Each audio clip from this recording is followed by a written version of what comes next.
If you're like me and you remember your first haircut, being at a place where they still had a barber pole and a bunch of guys swapping old war stories, then you'll be so glad you stuck around for more Explore Tulsa. Well, hairstylists, even for men, have come a long way since then, Stevie.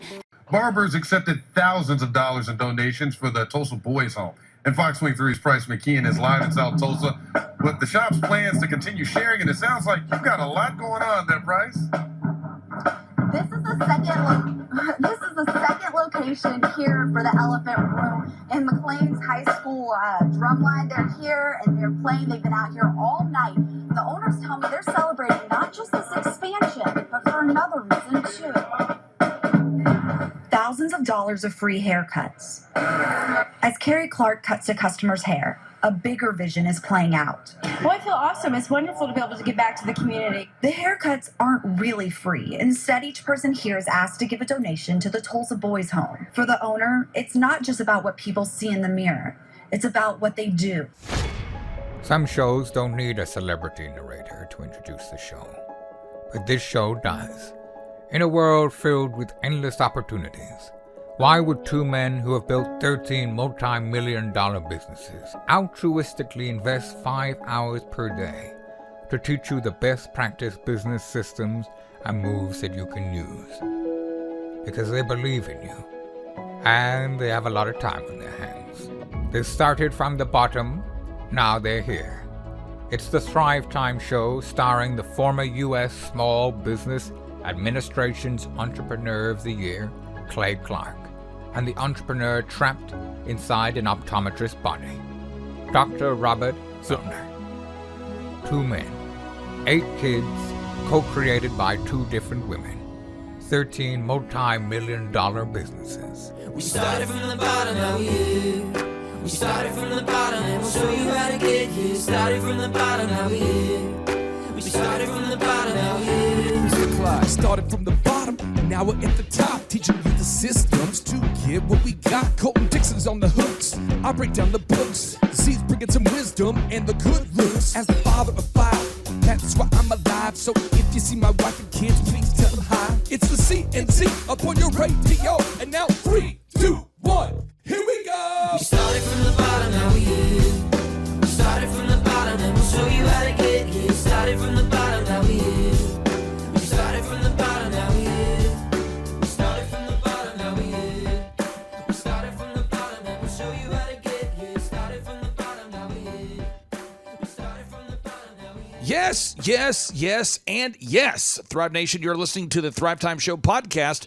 And on today's show, I'm breaking down the history of how I started the Elephant in the Room Men's Grooming Lounge. If you haven't checked out the company, we have 4 locations all throughout the Oklahoma area. You can learn more about it today by going to eitrlounge.com, eitrlounge.com. I hope this broadcast will be educational for you. And so without any further ado, one take, no edits. Here we go.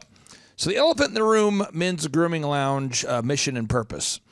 I came up with the name Elephant in the Room because I believe that the elephant in the room was that Tulsa, Oklahoma, at that point, did not offer a high-end men's grooming lounge experience. It just wasn't available in a way that provided high-quality haircuts and a high-quality and positive man-focused environment. Now, there were other companies that had tried the concept, but they had all failed. And so, the idea of a high-end men's grooming lounge was not a unique idea to me or anybody else. It had already happened in Tulsa. In fact, several failed attempts to make a man-centric men's grooming lounge had started and bombed out. But my idea and my way I processed it was to come up with a membership model that made it very affordable for the average person to come in, where the first haircut could be $1. They could experience this unbelievable high-end men's grooming experience, almost like a country club for men's hair, or like a relaxing way to experience a kind of a little man retreat or a little man vacation, a sort of a refresher there, and do a membership model where then if you decide to become a member, you're basically just prepaying for your next haircut at a discount. And so that's what the Elephant in the Room was all about. And having been self-employed, since the age of 16, I was really passionate about developing a business that would be that would solve what I consider to be the three P's. The three P's. P number one, I wanted to make sure that the product wowed the customer. Two, I wanted to make sure that the price made it profitable for me as an owner. And three, I wanted to make sure that the pay was first class for employees. Again, so the three P's. I wanted to make sure that we made a product or a service that wowed. Two, I wanted to make sure that the pay was best in the industry for our people. And then three, I wanted the business to be sustainably profitable. And so in 2011, I began organizing my thoughts related to Elephant in the Room and putting together what would become the Elephant in the Room Men's Grooming Lounge. Now, up to that point, I had built a company called DJConnection.com. Another company called EpicPhotos.com, MakeYourLifeEpic.com, the Tulsa Wedding Show, the Tulsa Bridal Show. I had put that together in conjunction with Lori Montag and others. And so, I'd had a lot of success up to that point, but I wanted to build something that could service and provide great service for my friends and family and people that lived in Tulsa, and that would create a scalable men's grooming lounge model. You see, I truly believe that God gives us all unique talents and skills, and that every day we live on this earth is a gift from God. And what we do with each day and every day is a gift to God. And with that in mind, my focus is to wow each and every customer that comes into the Elephant in the Room Men's Grooming Lounge with the absolutely best Tulsa men's haircut they could possibly find, the best Tulsa men's haircut experience. I want every Tulsa men's haircut experience you have at the Elephant in the Room Men's Grooming Lounge to feel special, warm, and welcoming. And I believe that God really does want us to use our talents in a way that we honor him through our work ethic. In fact, the Hebrew word for work means worship. So in Hebrew, the word work means worship, and the word worship means work. So when I have a customer that comes in, I'm trying to wow you, because I want to wow you. It just makes sense in the game of business to exceed the expectations of customers. But beyond that, I believe it's our commandment as a Christian. Now, if you're listening to today's show, if you're listening to today's show and you're not a Christian, I certainly don't expect you to share my worldview. But that's a look into my worldview. I want it when you come into the Elephant in the Room Tulsa Men's Grooming Lounge, I want you to have an unbelievable experience where you leave and you say, wow, that place was awesome. And again, I believe that we get that sort of focus and commitment and dedication to excellence by, or at least I do, not by trying to wow you as a consumer, but trying to work as unto the Lord. Because again, in Hebrew, the word work means worship, and the word worship means work.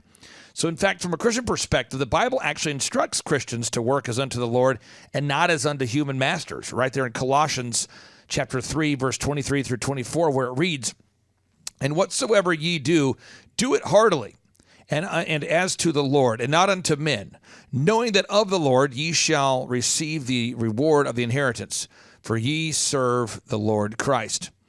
To learn more, if you want to learn more about the origins and the true meaning of the word work, I would highly recommend that you listen to part 2 of this show where I interview Rabbi Daniel Lappin. Rabbi Daniel Lappin is mind-blowing.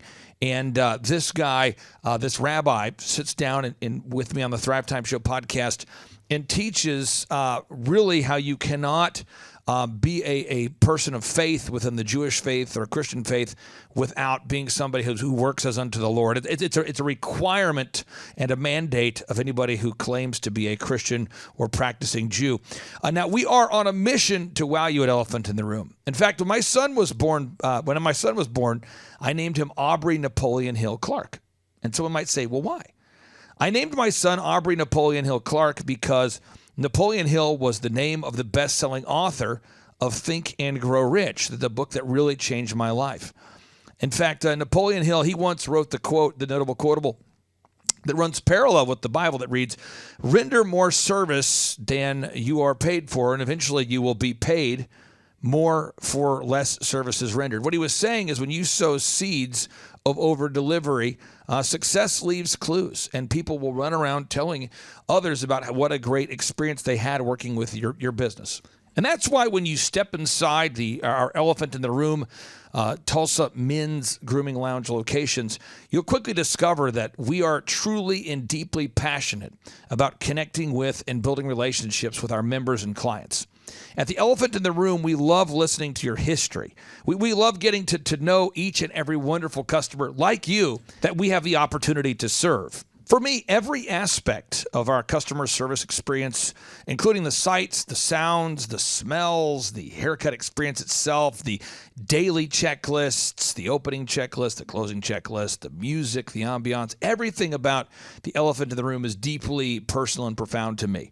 It was my goal to create the most intentional, relaxed, and comfortable men's grooming lounge and barbershop environment possible so that our tremendous clients like you would have the perfect atmosphere to have a joy-filled and positive, conversation-filled haircut experience while receiving the industry's best Tulsa men's haircuts and grooming experience. My goal when you visit each and every Elephant in the Room location is to create a truly life-changing memory for you and for every man who chooses to visit our shops. So again, if you haven't been to the Elephant in the Room, come check it out. Again, that first haircut is always just $1. So again, if you go to EITR Lounge, that haircut is just $1. So people always ask me, what does the Elephant in the Room name stand for? What does that name, Elephant in the Room, Tulsa Men's Grooming Lounge, what does that stand for? Well, one is it stands for the Elephant in the Room. Number one is the consistency of wonderful men who have bad haircuts. I believe that wonderful men out there, probably not you, but other people, they have a bad haircut experience, and it's because there's really nothing else available. And so you're out there, you want to get a haircut, you need to get a haircut, so you go to a place, and when you sit down at the place, the person greeting you is a chain smoker who doesn't want to be there. There's no thought put into the sights, the sounds, the smells, the experience. And so the haircut is something you have to endure and not something that you actually enjoy. Elephant in the Room number two, and in my opinion, this is a big elephant in the room, is that our America's youth need our help. I have 5 incredible kids and 1 wonderful wife. And again, I've been married to the same woman for 20 plus years. And my kids are great, right? But there's a lot of people that have never had a father figure in their life, or have never had a dad in their life. They've never had somebody in their life that was providing for them financially, or was able to provide food, shelter, education, mentorship, and leadership in their lives. And so every time you come into the Elephant in the Room, we donate that first $1, that $1 haircut. We donate that first $1 to Compassion International, the Compassion International. So again, when you get a haircut at Elephant in the Room, you definitely are going to have a great haircut, but you're also supporting people in need. And so what I'm going to do on the rest of today's show is I'm really just going to take the time to document the history of the Elephant in the Room Men's Grooming Lounge, so that it can hopefully serve as an inspiration for maybe you if you're an entrepreneur, for the employees who work here, and to the hundreds of thousands of customers that we've had the opportunity to serve, and to the hundreds of thousands of listeners to the Thrivetime Show podcast. Now, if you're hearing this and somehow you're new to the Thrivetime Show podcast, over the years I've interviewed the founder of Atari, the founder of Twitter, the founder of Netflix, Damon John from FUBU, John Maxwell, Jim Stovall, Eric Trump, Wolfgang Puck, Eric Thomas. I can go on and on. I mean, it's kind of like the who's who of entrepreneurship we've interviewed. And I would encourage you, if you haven't checked it out, go to thrivetimeshow.com, and there you can see the podcasts that we've recorded over the years. And then on part 2 of today's show, as I mentioned, we are going to play the interview I did with Rabbi Daniel Lappin. We also are going to be playing some employee testimonials, so you can hear from some wonderful employees that we've had the opportunity to employ over the years, because it does take teamwork to make the dream work. Okay, so here's kind of the abbreviated history of Elephant in the Room. In 1999, I began laying the groundwork needed to produce the highest rated and most reviewed Tulsa men's haircut experience possible. So beginning in 1999, I began documenting the proven processes and success systems and scripts and turnkey marketing and accounting systems needed to build a successful company. And these systems are the same systems I used to build epicphotography.com. That was epicphotos.com before I sold it. DJconnection.com, which grew to be one of America's largest wedding entertainment companies. DJconnection.com, the big Tulsa wedding show, the Tulsa Bridal Association show. I built a company called Party Perfect, which I later sold.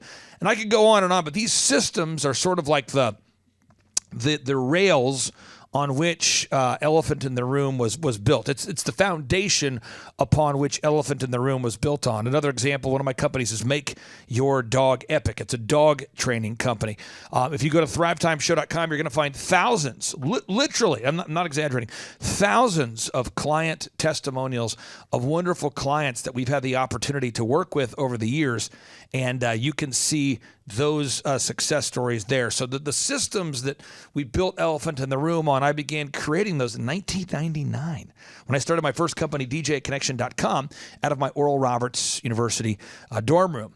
And after investing 12 years previous to opening the Elephant in the Room and documenting and creating and refining these systems and processes, I was able to then create the Elephant in the Room Men's Grooming Lounge. And so I launched the Elephant in the Room Men's Grooming Lounge on the first floor of my office building, which at the time was located at 1609 South Boston in Tulsa, Oklahoma, with the help of 3 grooming professionals. Now it might seem crazy, and if you go on Reddit and different online platforms where people are free to speak and share their life experiences, it might seem like a tough rule, a tough hard, judgmental rule that I have, but with the companies that I build, I do not allow the employees who work in my companies to have extramarital affairs with employees. I just won't let it happen.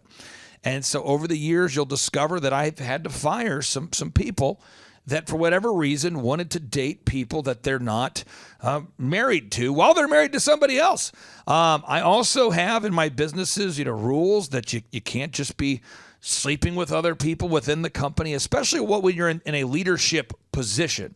So if you're a leader, you can't be sleeping with a subordinate. And so, because I've been self-employed since 1999, and it's now 2024. I mean, it's 25 years.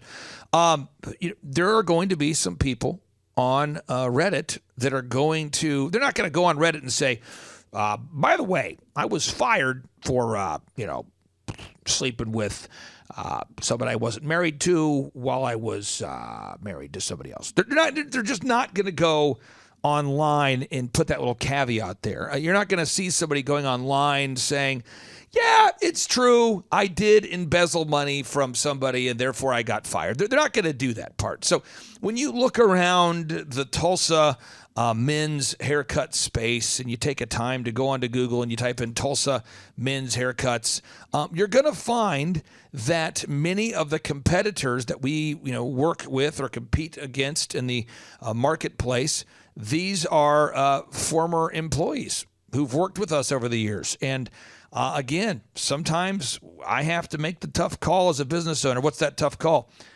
I have to fire people if they're going to sleep with people that they're not married to while they're married to somebody else. I have to have that standard. Now, maybe somebody else says, well, you're too judgmental. Well, okay, but that's the standard I have to go with. So when you look up Tulsa men's haircuts and you start to go, it seems like there's people on Reddit that are saying bad things about you. Well, just maybe ask some of these people, hey, how many times have you been married? Have you ever had financial problems? Have you ever had a history of sleeping with women that you're not married to while married to somebody else? And you'll find that that's sort of the history certain people have. And so we move on. In 2011, and again, I started Elephant in the Room at 1609 South Boston in Tulsa, Oklahoma, with the help of 3 grooming professionals. And so in 2011, After having invested 12 years in the developing of the systems, the processes, the financial capacity, the credit score, the connections, the network, and the team needed to create the Elephant in the Room Tulsa Men's Grooming Experience, I started the Elephant in the Room Men's Grooming Lounge with the help of 3 grooming professionals out of our downtown Tulsa office building with an obsession to design the best customer service, best customer experience possible. The initial customers at the Elephant in the Room Men's Grooming Lounge consisted of my long time DJConnection.com employees and clients, MakeYourLifeEpic.com consulting clients and employees. Friends of mine from college, all my Facebook contacts. My father was actually one of may he rest in peace. He was actually one of the first customers we had. I believe he was the second customer we ever had at Elephant in the Room. And our first customer was a wonderful man, a great guy who was a little bit reluctant to get his haircut at Elephant in the Room by the name of Kirk Fryer. Kirk Fryer had been a client of mine in my consulting business, MakeYourLifeEpic.com, for years. And his farmer's insurance agency was located in the same building as mine because I sub-rented or subleased space to Kirk. And so Kirk was literally just a few feet away from our Elephant in the Room store number 1 door. And so Kirk Fryer's farmer insurance agency, they subleased space for me, and he was willing to give Elephant in the Room a try. And Kirk, I appreciate your patience there. Ultimately, we nailed the workflow and the systems, but we had to iterate quite a bit. I named the company Elephant in the Room. I knew it was going to be a membership model. I knew we were going to provide a high-class, high-quality men's grooming lounge experience. I knew that. I wasn't aware that we were going to have some pretty epic, changing of the guard with certain staff over the years, and that the vast majority of the employees would become my direct competitors. I didn't know about in the hair business, how often that some grooming professionals like to sleep with people they're not married to while they're married to somebody else. I did not know that the key to the success of the business was nailing down that first experience and nailing it down in a linear workflow where the first haircut was 27 minutes. I didn't know some of those things. But what I did know was that we were going to make this thing profitable, and we were going to create the highest quality Tulsa men's grooming lounge experience on the planet. And so I use my experience, my capital, my connections from my years building other companies to build the Elephant in the Room men's grooming lounge. Now, there is a little bit of controversy or questions over the years. People have asked me, they've said, Clay, were you the first grooming lounge in Tulsa? Again, like I said, I don't claim to be the first. There were other grooming lounges in Tulsa. About once every month or two, a stylist asks me, were you the first grooming lounge in Tulsa? We were the first grooming lounge in Tulsa to be consistently profitable that had a membership model. Guy Kawasaki, I've interviewed him as well. Guy Kawasaki was the legendary former key Apple employee turned venture capitalist, best-selling author, chief marketing evangelist for Canva and Mercedes-Benz. He once said, ideas are easy, but implementation is hard. And so, when I created Elephant in the Room, I wasn't the first guy to have an idea for a high-end men's grooming lounge with a membership model, but I was the first one to nail the process and to make it profitable. Now, as a mentor and a business coach, and having worked with thousands of successful entrepreneurs through their journey to success, including but not limited to the case studies you can find at thrivetimeshow.com/testimonials, when I started Elephant in the Room Men's Grooming Lounge in 2011, I obsessively pondered the following 4 things. I obsessively thought about the following 4 steps. So step number 1 is, what is the problem we're solving? You see, men in Tulsa, Oklahoma did not have a service provider, a men's haircut service provider that provided a high-quality men's grooming lounge experience with a man-focused, high-end country club-style atmosphere. That was problem number 1. That was step number 1. Step number 2 is I had to think about, what is the solution that I was offering? What was the solution that we were offering? So I started Elephant in the Room Men's Grooming Lounge to offer the men of Tulsa a high-quality haircut in a high-end country club environment. Step 3. Is how much would we charge for this solution. You have the 3 Ps you got to think about. Again, you got to make sure that the product wows the customer. You got to make sure that your people are paid well, and you've also got to make sure that you have profit there. You got to make sure you have a profit. And so that's the mindset I have when I build a business. How do you nail all of those components? Those 3, I call them the 3 Ps. Step 4, how can I nail it and scale it? I mean, once I do create a workflow that wows and systems that wow and a brand that wows and a website that wows, how do you scale it? Once you nail it, how do you scale it? Once it's done, how do you get it documented? And so some of the things I had to think about while building Elephant in the Room was how to save, how to reduce costs to make the business viable, how to document the scalable workflow. How to document the logo, how to document the branding, how to document the business cards, the marketing print pieces, the website that wows, the performa, the unit economics. How do we dominate the search engines? How do we dominate social media marketing? How do we dominate retargeting ads? How do we create retargeting ads that work? How do we develop social proof from real clients? How do we develop social proof from public relations and media? How do we get celebrity endorsements? Is it possible to get celebrity endorsements? How do we develop an inbound script? How do we develop an outbound script? How do we develop a linear workflow that wows? How do we create an atmosphere that men actually want to come to? How do we generate leads? How do we convert those leads into paying customers? How do we properly insure the business? How do we create a handbook to hire new employees? What kind of employees are a good fit? How to inspire the new employees? How to train employees? How to retain employees?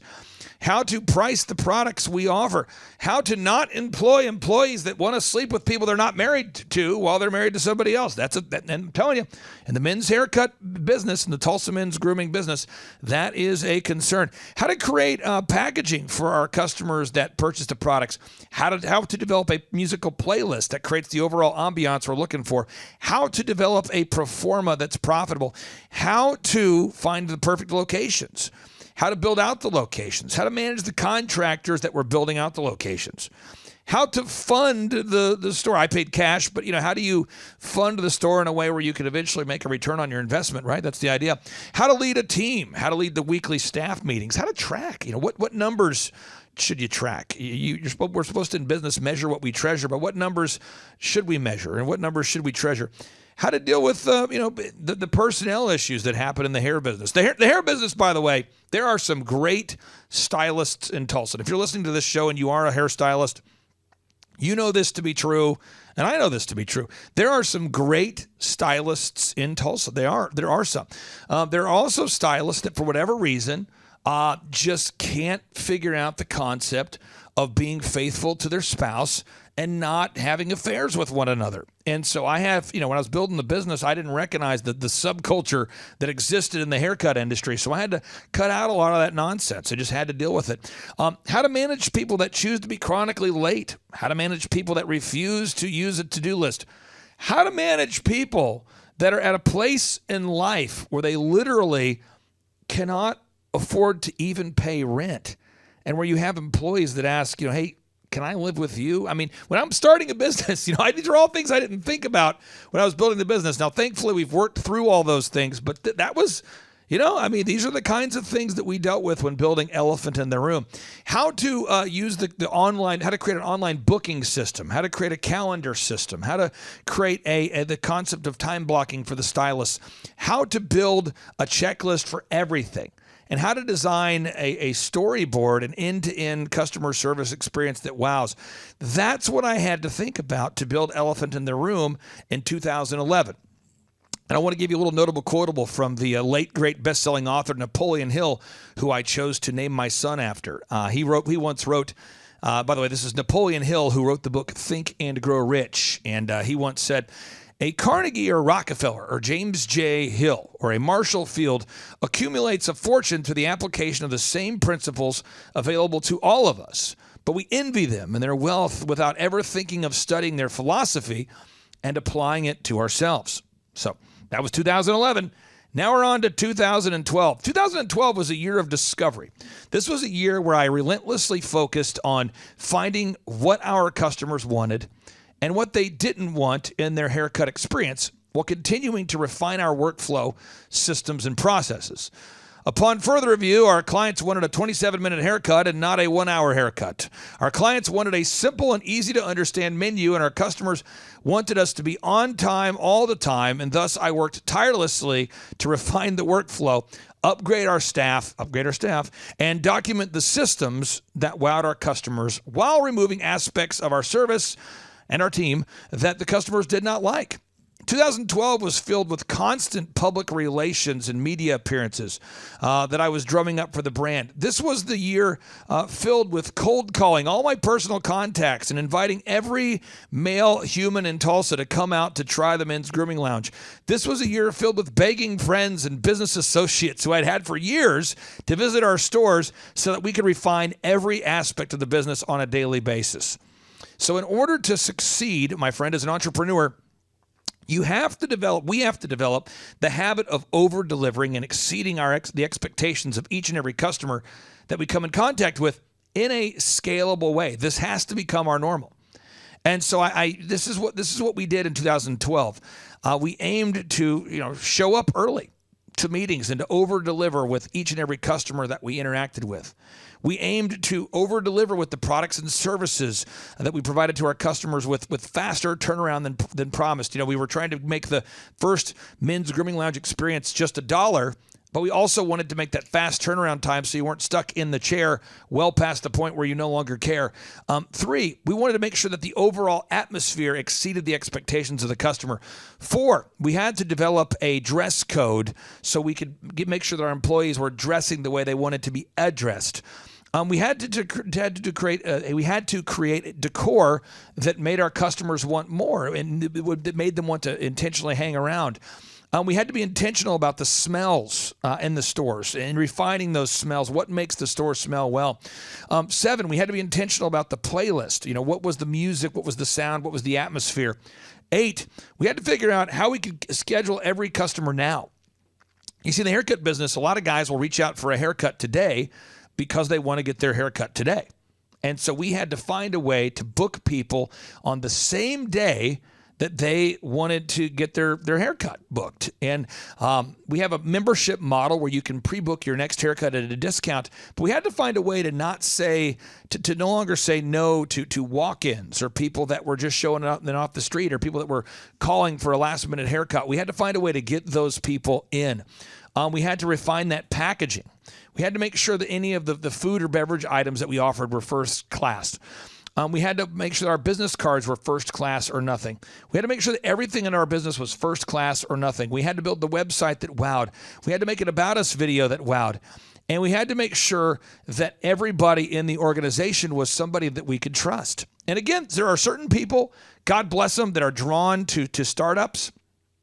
And those people maybe live a little bit of a wild life. You have certain people that not sure what series of poor life choices you have to make to get to where they are, but certain people are just making poor life choices. And that's the kind of folks that get drawn sometimes to a startup. And so as we grew the business, I just had to remove people from our business that were, bringing a handgun to work. You can't do that, right?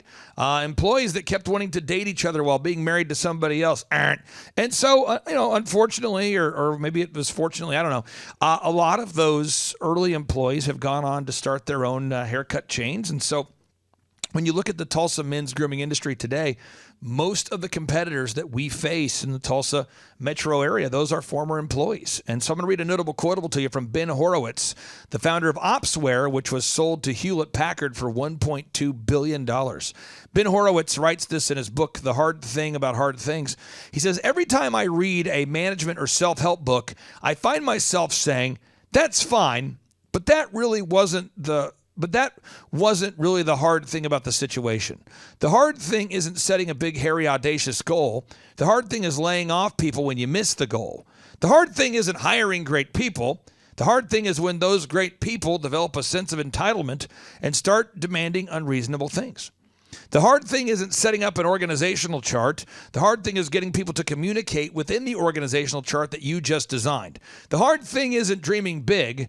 The hard thing is waking up in the middle of the night in a cold sweat when the dream turns into a nightmare. Yeah.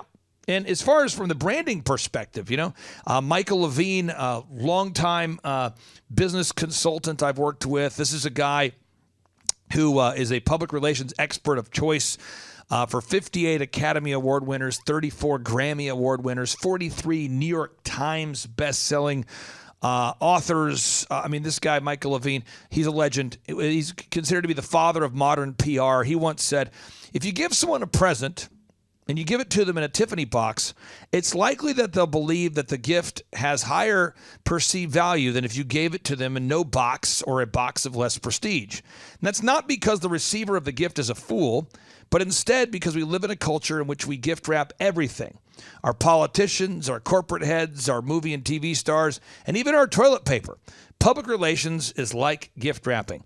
My friend, when I was starting the brand Elephant in the Room, I had to really use my contacts and my energy to get the brand out there. So we did a lot of media pieces.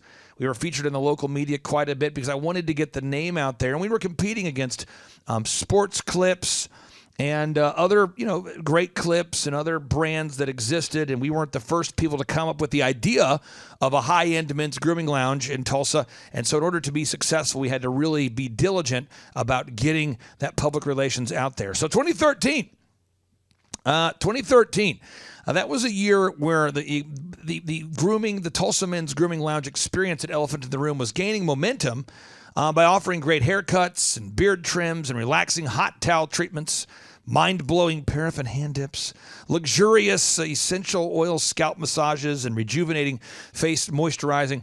And this combination of doing all this while providing the first haircut for $1 was really wowing the customers.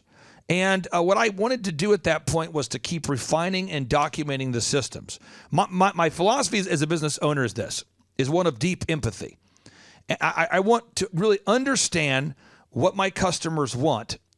Whenever I start any business at all, I want to make sure that I start, but then I want to refine and scale. And I want to be obsessed with talking to the customers and finding out how we can improve their experience. How can we make your Tulsa Men's Grooming Lounge haircut better? What can we do to better serve you? How can we solve the problem better? And that really was what I was doing at a rapid speed in 2013. And for all the aspiring and current entrepreneurs out there that may be listening to this, I want to encourage you to read Napoleon Hill's book, Think and Grow Rich, because in that book, he discusses the 30 major causes of failure. And thankfully, none of these reasons caused us to fail, but it did cause us to remove people from the team. So let me just read off some of these, okay? Unfavorable hereditary background. That didn't cause us to remove anybody from the team. Lack of a well-defined purpose. Yep, we had to remove people from the team who didn't have a well-defined purpose in life. 3, lack of ambition to aim above mediocrity. Some of the early people we had, they just couldn't understand the concept of showing up on time for meetings. Insufficient education. At the end of the day, you have to be licensed to cut hair and you have to be good at your job here. Lack of self-discipline. Yeah, we had certain employees that we've had to let go due to substance abuses and life issues. And again, it takes a long time to build a great team. Ill health, unfavorable influences during childhood, procrastination, lack of persistence, negative personality, lack of controlled sexual urge, ! Uncontrolled desire, something for nothing. Lack of a well-defined power of decision. Number 14. One or more of the 6 basic fears. Number 15. Wrong selection of a mate in marriage. Again, we've been doing this business for over a decade, and I'll tell you this. It's unfortunate when you have a teammate that decides to get married and divorced, or starts dating someone and breaks up, or whatever that is, because it does impact their work performance. And so it's taken years to build the team we have today. Overcaution, wrong selection of associates in business, superstition and prejudice, wrong selections of a vocation, lack of a concentration of effort, the habit of indiscriminate spending, lack of enthusiasm, intolerance, intemperance, inability to cooperate with others, possession of power that was not acquired through self-effort, intentional dishonesty, egotism and vanity, guessing instead of thinking, lack of capital. Again, these are all reasons that people tend to fail. These are the 30 major causes of failure in business as documented by Napoleon Hill. And thankfully, we did not fail because of these. But, again, the business would have failed if I would have clinged to people that were not functional. And that's why I say we've got a lot of competitors in Tulsa that are former employees. Proverbs 13:20 reads, "He that walketh with the wise men shall be wise, but a companion of fools shall be destroyed." That's real. And if you have people, folks, I'm telling you this as a business tip. If you're out there today and you own a business or you want to own a business and you are plagued by or surrounded by perpetually dysfunctional people, don't let them hold you back. It's really hard to build an organization if you're working with people that insist on being disorganized. And it's hard to have a drama-free work environment when you're choosing to consistently work with people that are always engaging in dramatic behavior. It's hard to build an organization where people can trust each other when you have people in your very organization that are choosing to sleep with one another while being married to somebody else, right? That can't be a thing. You can't have people in your business that are embezzling money. That can't happen. So you can't focus on solving big problems when you're surrounded by people that are self-sabotaging. So I encourage you to remove those people from your life. Zig Ziglar, the best-selling author, legendary best-selling author, couldn't be on today's show because he's dead. He once said, "Don't let toxic people rent space in your head. Raise the rent and kick them out." Another notable quotable from 1 Corinthians 15:33, coming in hot from the Bible. 1 Corinthians 15:33 says, "Do not be deceived. Bad company ruins morals." So I'm dwelling on this aspect of growing the business because nobody wants to talk about it. Yet from my experience, it is the biggest reason that most businesses fail. You just can't allow your business or your life to be plagued by people who self-sabotage. Albert Einstein, who couldn't be here on today's show because he's dead. He's the German-born theoretical physicist who's widely considered to be one of the most influential scientists of our time, of the modern world. He says, stay away from negative people. They have a problem for every solution. And I would just say, amen, which simply means yes. So in 2014, the Elephant in the Room Men's Grooming Lounge brand expanded to reach the greater Tulsa metro area. And our membership model continued to resonate with people because we consistently refined the workflow, the systems, and overall experience based upon customer feedback.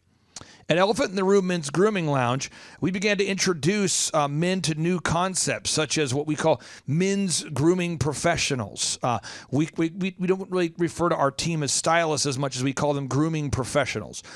We introduced the idea of a tailored custom haircut. We introduced people to the idea that your haircut experience could be more than just a discount haircut. So after further refining the business model, I decided to go ahead and open up our third location in Broken Arrow, Oklahoma.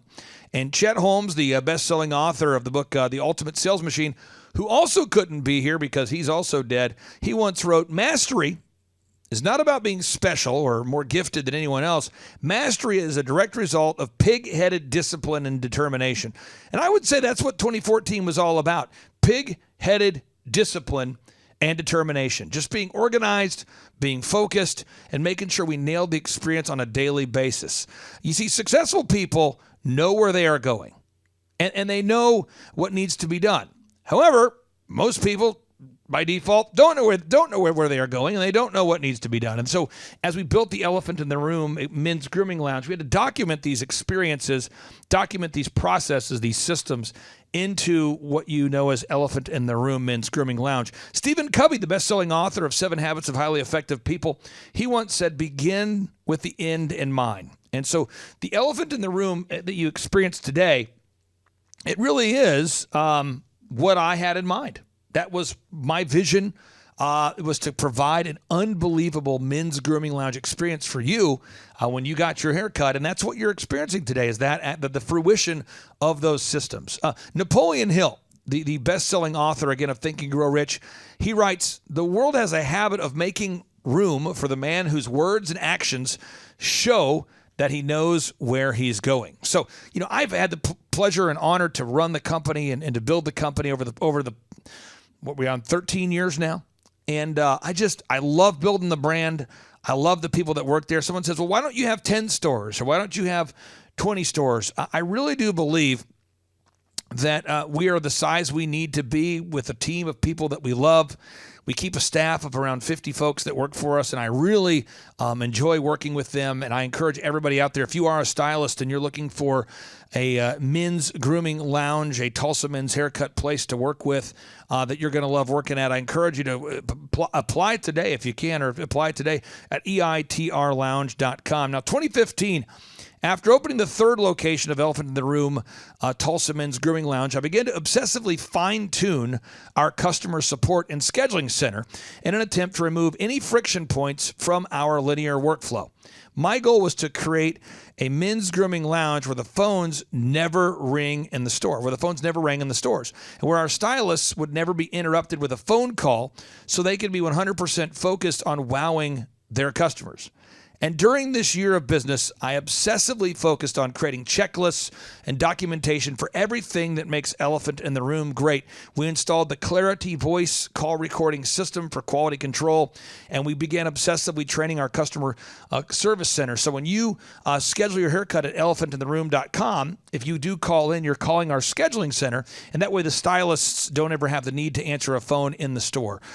Steve Jobs, who couldn't be here because he's also dead, the co-founder of Apple, the founder of Next, and the man who saved Pixar, the guy who introduced the world to the iPod, the iTunes, the iPad, right, the iMac. Steve said here, he once said, be a yardstick of quality.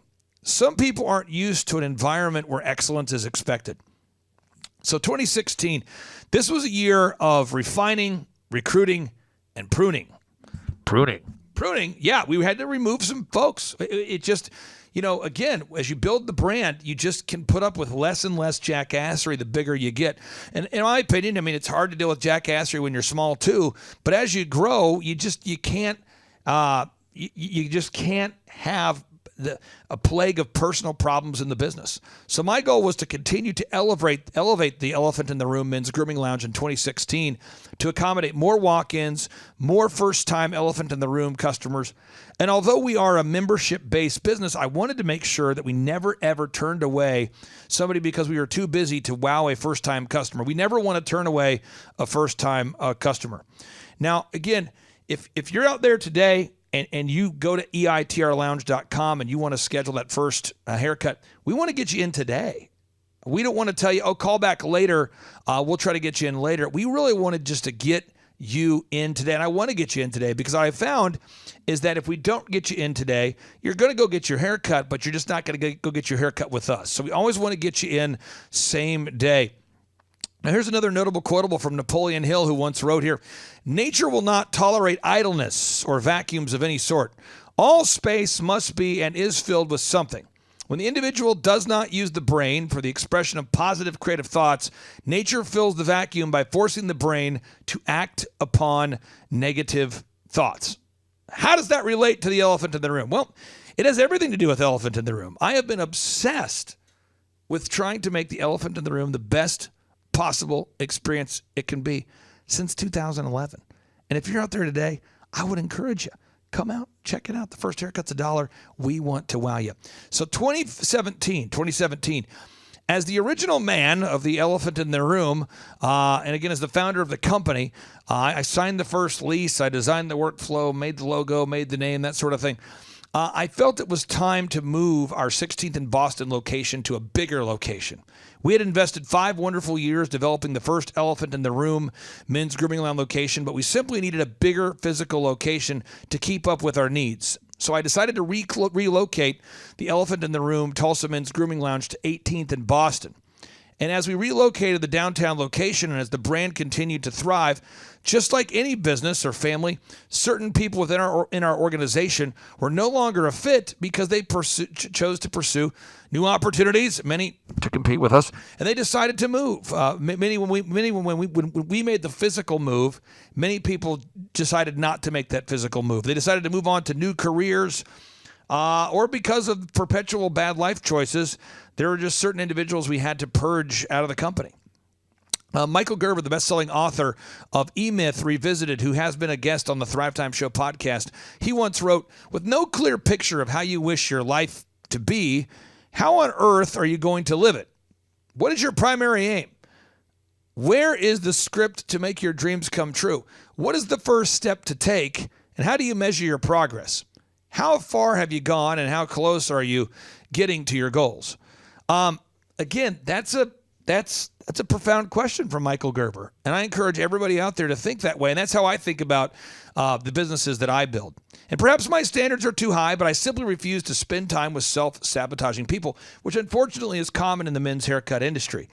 So anybody who chooses to be unfaithful to their spouse, unfaithful to their teammates, anybody who's embezzling money, anybody who's lying about their tips, anybody who's perpetually late, I just have very little tolerance for that. It creates weird staff meetings and weird office environments when employees look more and more pregnant, and when other coworkers begin asking if the person who impregnated them is someone they're not married to, right? When the focus on the when the focus of the staff Christmas party becomes who is sleeping with who, it's a weird atmosphere. And so therefore, I've had to prune, I continue to prune. I obsess on this because again, you go on Reddit, you go on different online portals, and you see that ex-employees love to come up with their own wonderful stories as to why they got fired. But that's what happens time and time again. You see, my friend, you become the average of the 5 people that you spend the most time with. I really do believe that. And when the Bible in Proverbs 13:20 reads, "He that walketh with wise men shall be wise, but a companion of fools shall be destroyed," I really do believe that. And having worked with literally thousands of clients to help them scale their businesses, while also having scaled business models myself, I've discovered that many people are never able to start a successful business because they can't stop self-sabotaging themselves, or they can't stop surrounding themselves with people who can't stop self-sabotaging. You just got to get jackassery out of your life. And so if you're listening to this show, I guess a theme here is don't allow idiots to work within your company culture. And you might say, well, what is a company culture? As a business owner, your culture is simply the culmination of that which you allow to grow in your business. Again, if you tolerate a culture where certain things are allowed, then over time that becomes normal. If you tolerate a culture where people aren't paid on time, that becomes normal. If you tolerate a culture where people don't cut hair on time, that becomes normal. If you tolerate a culture where people self-sabotage and they do drug use and they're unfaithful to their staff or to their spouses, or there's partying or poor spending habits that are allowed with the company credit card, if you allow relentless sexual lasciviousness and drunkenness to work its way throughout your business, you're just not going to have success. So my approach has always been, and I don't regret it and I don't apologize for it, is to eliminate constant sources of drama from my life, so that way the businesses that I have can be a place of peace. The best-selling author of a book called 48 Laws of Power, Robert Greene. I don't necessarily endorse Robert Greene, but I will tell you some of his observations are right on. He says, people around you, constantly under the pull of their emotions, change their ideas by the day or by the hour, depending on their mood.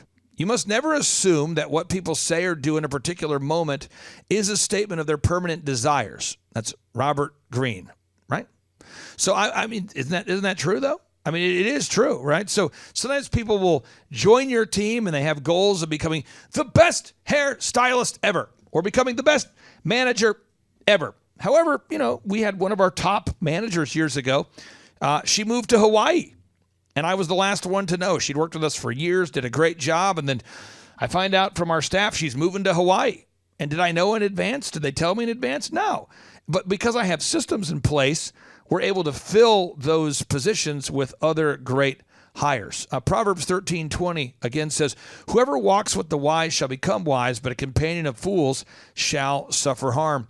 1 Corinthians 5:11 reads, "But now I am writing to you to not associate with anyone who bears a name of brother if he is guilty of sexual immorality or greed, or is an idolater or reveler or drunkard or swindler.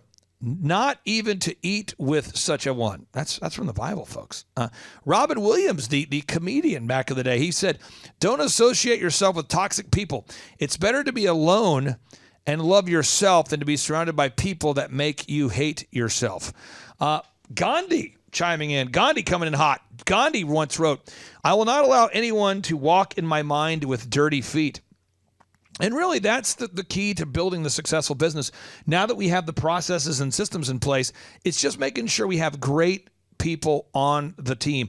John Maxwell, the best-selling author of 21 Laws of Leadership, also a multiple-time Thrivetime Show podcast guest, he once wrote, "The secret of your success is largely determined by your agenda."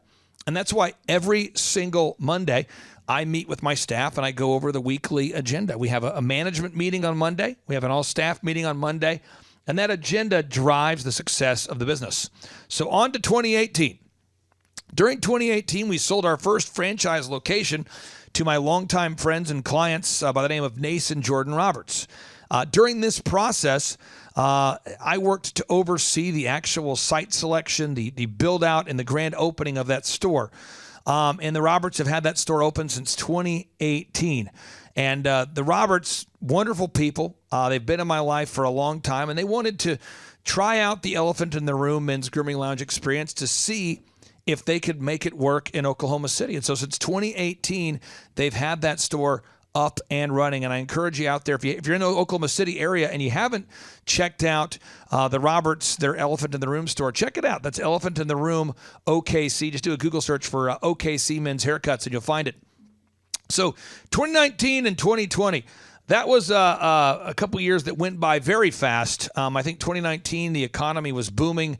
Things were great. And then 2020 was a year where, as the original man behind the Elephant in the Room men's grooming lounge, I can tell you that 2020 was a wild year, right? I mean, it was filled with lockdowns, quarantines, mandates, curfews, perpetual economic challenges, mask mandates, but yet we kept the Elephant in the Room men's grooming lounge open. And we continued to optimize and refine our processes and systems and people through relentless training and focus. During the year 2020, we added incredible talent to our roster and dramatically improved our ability to accommodate walk-ins and predictable schedule issues that arise when you are working with thousands and thousands of clients. So we developed the concept of having a float, which is a stylist that's not scheduled for any particular haircut, but they are scheduled to be there in the event that a walk-in comes in or if somebody calls in sick. Another notable quotable, this is big, from Elon Musk. He writes, "I think it's very important to have a feedback loop where you're constantly thinking about what you've done and how you could do it better. I think that's the single best piece of advice. Constantly think about how you could be doing things better and questioning yourself." It's Elon Musk. And so that's why we have mystery shoppers that are in the store. We have people that come into our store to get their hair cut that I don't charge, so that way we're able to get the feedback from them about what we could do to improve the men's grooming lounge experience. Mark Victor Hansen, the best-selling author of the Chicken Soup for the Soul book series, he's been on my show before. He's been on the Thrivetime Show broadcast, and he once wrote, "Don't wait until everything is just right. It will never be perfect. There will always be challenges, obstacles, and less than perfect conditions. So what? Get started now. With each step you take, you will grow stronger and stronger, more and more skilled, and more self-confident, and more successful." And you mentioned that quote because what makes the stores work is we have a sense of urgency. Every single Monday, we start that staff meeting. We start that manager meeting right on time. We start that manager meeting right on time. Then we start that staff meeting right on time.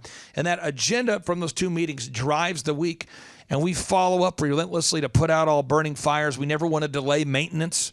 Anything that needs to be fixed, if it's a door that's broken or a water leak or a shampoo bowl that's not working, we want to fix that right away. We've got to take massive action. That's the culture we have, is big, overwhelming, optimistic momentum. I say it all the time. It's boom, big, overwhelming, optimistic momentum. So on to 2021.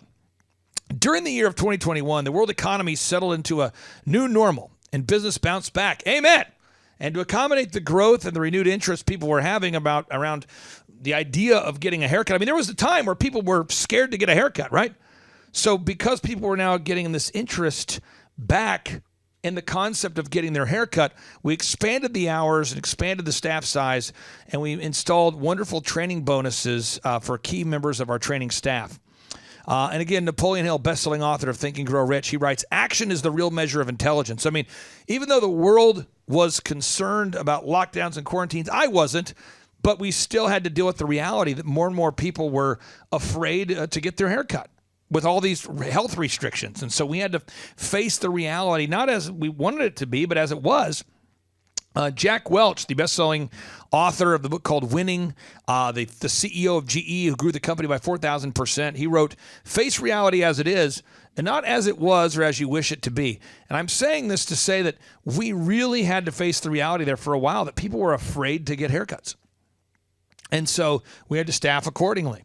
And then in 2021, people were no longer afraid to get haircuts. And so we had to staff accordingly. It's often said that imitation is the sincerest form of flattery. And I don't know whether that is always true or not, but I do know that the vast majority of our competitors in Tulsa, Oklahoma, are now former employees or teammates. And I believe that's because of the standards and expectations that we have set at Elephant in the Room, such as not allowing core leaders of our company to engage in drug use, to date employees they're not married to have affairs with each other, to et cetera, right? And so I have to let those people go. And when I let those people go, they often say, you know what? I'm going to open my own hair business. And that is, that's happened multiple times. And I'm sure it'll happen again. So that's the reality. That's the way the cookie crumbles. I want to read you a notable quotable from Walt Disney. Walt Disney, the founder of Walt Disney World Empire, he once wrote, "Whatever you do, do it well. And do it so well that that when people see you do it, they will want to come back and see you do it again. They will want to bring others and show them how well you do what you do." And I believe that's really a big key to the success of Elephant in the Room. Now on to 2022. And 2022, with a wonderful team of drama-free Elephant in the Room employees, we were able to expand our hours of operation, our menu of services, and in family environment that we had been building since our inception. We really were again, in 2022, we were able to expand the hours, expand the menu services, and really just expand the team to where we can accommodate all walk-ins. And so in 2022, we put a big emphasis on diligence, consistency, and wowing our customers in a big way. And then in 2023, during the year 2023, we put our core focus, and when I say focus, I mean focus on core tasks until success. We put our core focus on wowing every single customer and making sure that we updated and overhauled barber chairs, shampoo bowls, decor, behind-the-scenes infrastructure, the call center. We wanted to make sure that our mystery shoppers were top-notch. We just wanted to make sure that the brand continued to move forward and to provide the best service possible. And how do I do that? Well, one, Peter Drucker, the legendary management expert, he once wrote, "If you can't measure it, you can't improve it." And so I always try to measure what I treasure at Elephant in the Room. And so certain metrics and measurables, those are things we look at to make sure that customers are happy. Also, I'm really obsessed with preventing drifting. Napoleon Hill, the best-selling author of Think and Grow Rich, he once wrote, "The majority of people begin to drift as soon as they meet with opposition. And not 1 out of 10,000 people will keep trying after failing 2 or 3 times." So again, it's been a relentless path to growth since 2011. I mean, this is 13, almost 14 years we've been building this brand. And I encourage everybody out there, if you're listening today and you haven't gone to any of our Elephant in the Room stores, you can book that free, or not that free, but you book that first Tulsa men's grooming lounge haircut for just $1 at eitrlounge.com. Now, 2024. This has been a year where we've focused on wowing each and every customer through the hiring of the most inspiring and skilled professionals that we could possibly find to cut hair for the great men of Tulsa. We want to provide the best Tulsa men's haircuts. So how do we do that? We hire character and we train skill. And I think about some of the people we have on our team now, and I think, wow, that is a person with great character. And we just had to help them refine their skills. We've also had to refine the checklists and processes to continue to make everything operate at peak performance. Atul Gawande, the best-selling author of a book called Checklist Manifesto. By the way, that's a book I love, Checklist Manifesto by Atul Gawande. He once wrote, "We don't like checklists. They can be painstaking. They're not much fun. But I don't think the issue here is mere laziness. There's something deeper, more visceral going on when people walk away, not only from saving lives, but from making money. It somehow feels beneath us to use a checklist or an embarrassment. It runs counter to our deeply held beliefs about how the truly great among us, those we aspire to be, handle situations of high stake and complexity. The truly great are daring. They improvise. They don't use protocols and checklists. Well, maybe our idea of heroicism needs updating. That's Atul Gawande. And so at Elephant in the Room, I am obsessed with checklists and processes. And having helped to grow thousands of businesses to scale. And again, you can see those case studies at thrivetimeshow.com /testimonials, thrivetimeshow.com /testimonials. I try to use my experiences to offer the best Tulsa men's barbershop and men's grooming experience possible. And that starts with wowing you.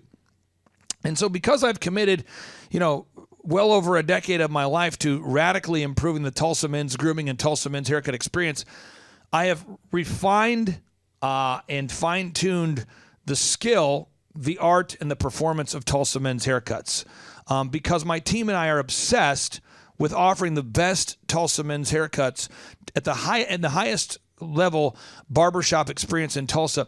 You can be assured that you're going to love that $1 first haircut at Elephant in the Room. Yes, we are known for being the guys who first introduced the phrase Tulsa tailored haircut, the phrase Tulsa men's grooming, and the concept of grooming professionals and not just stylists.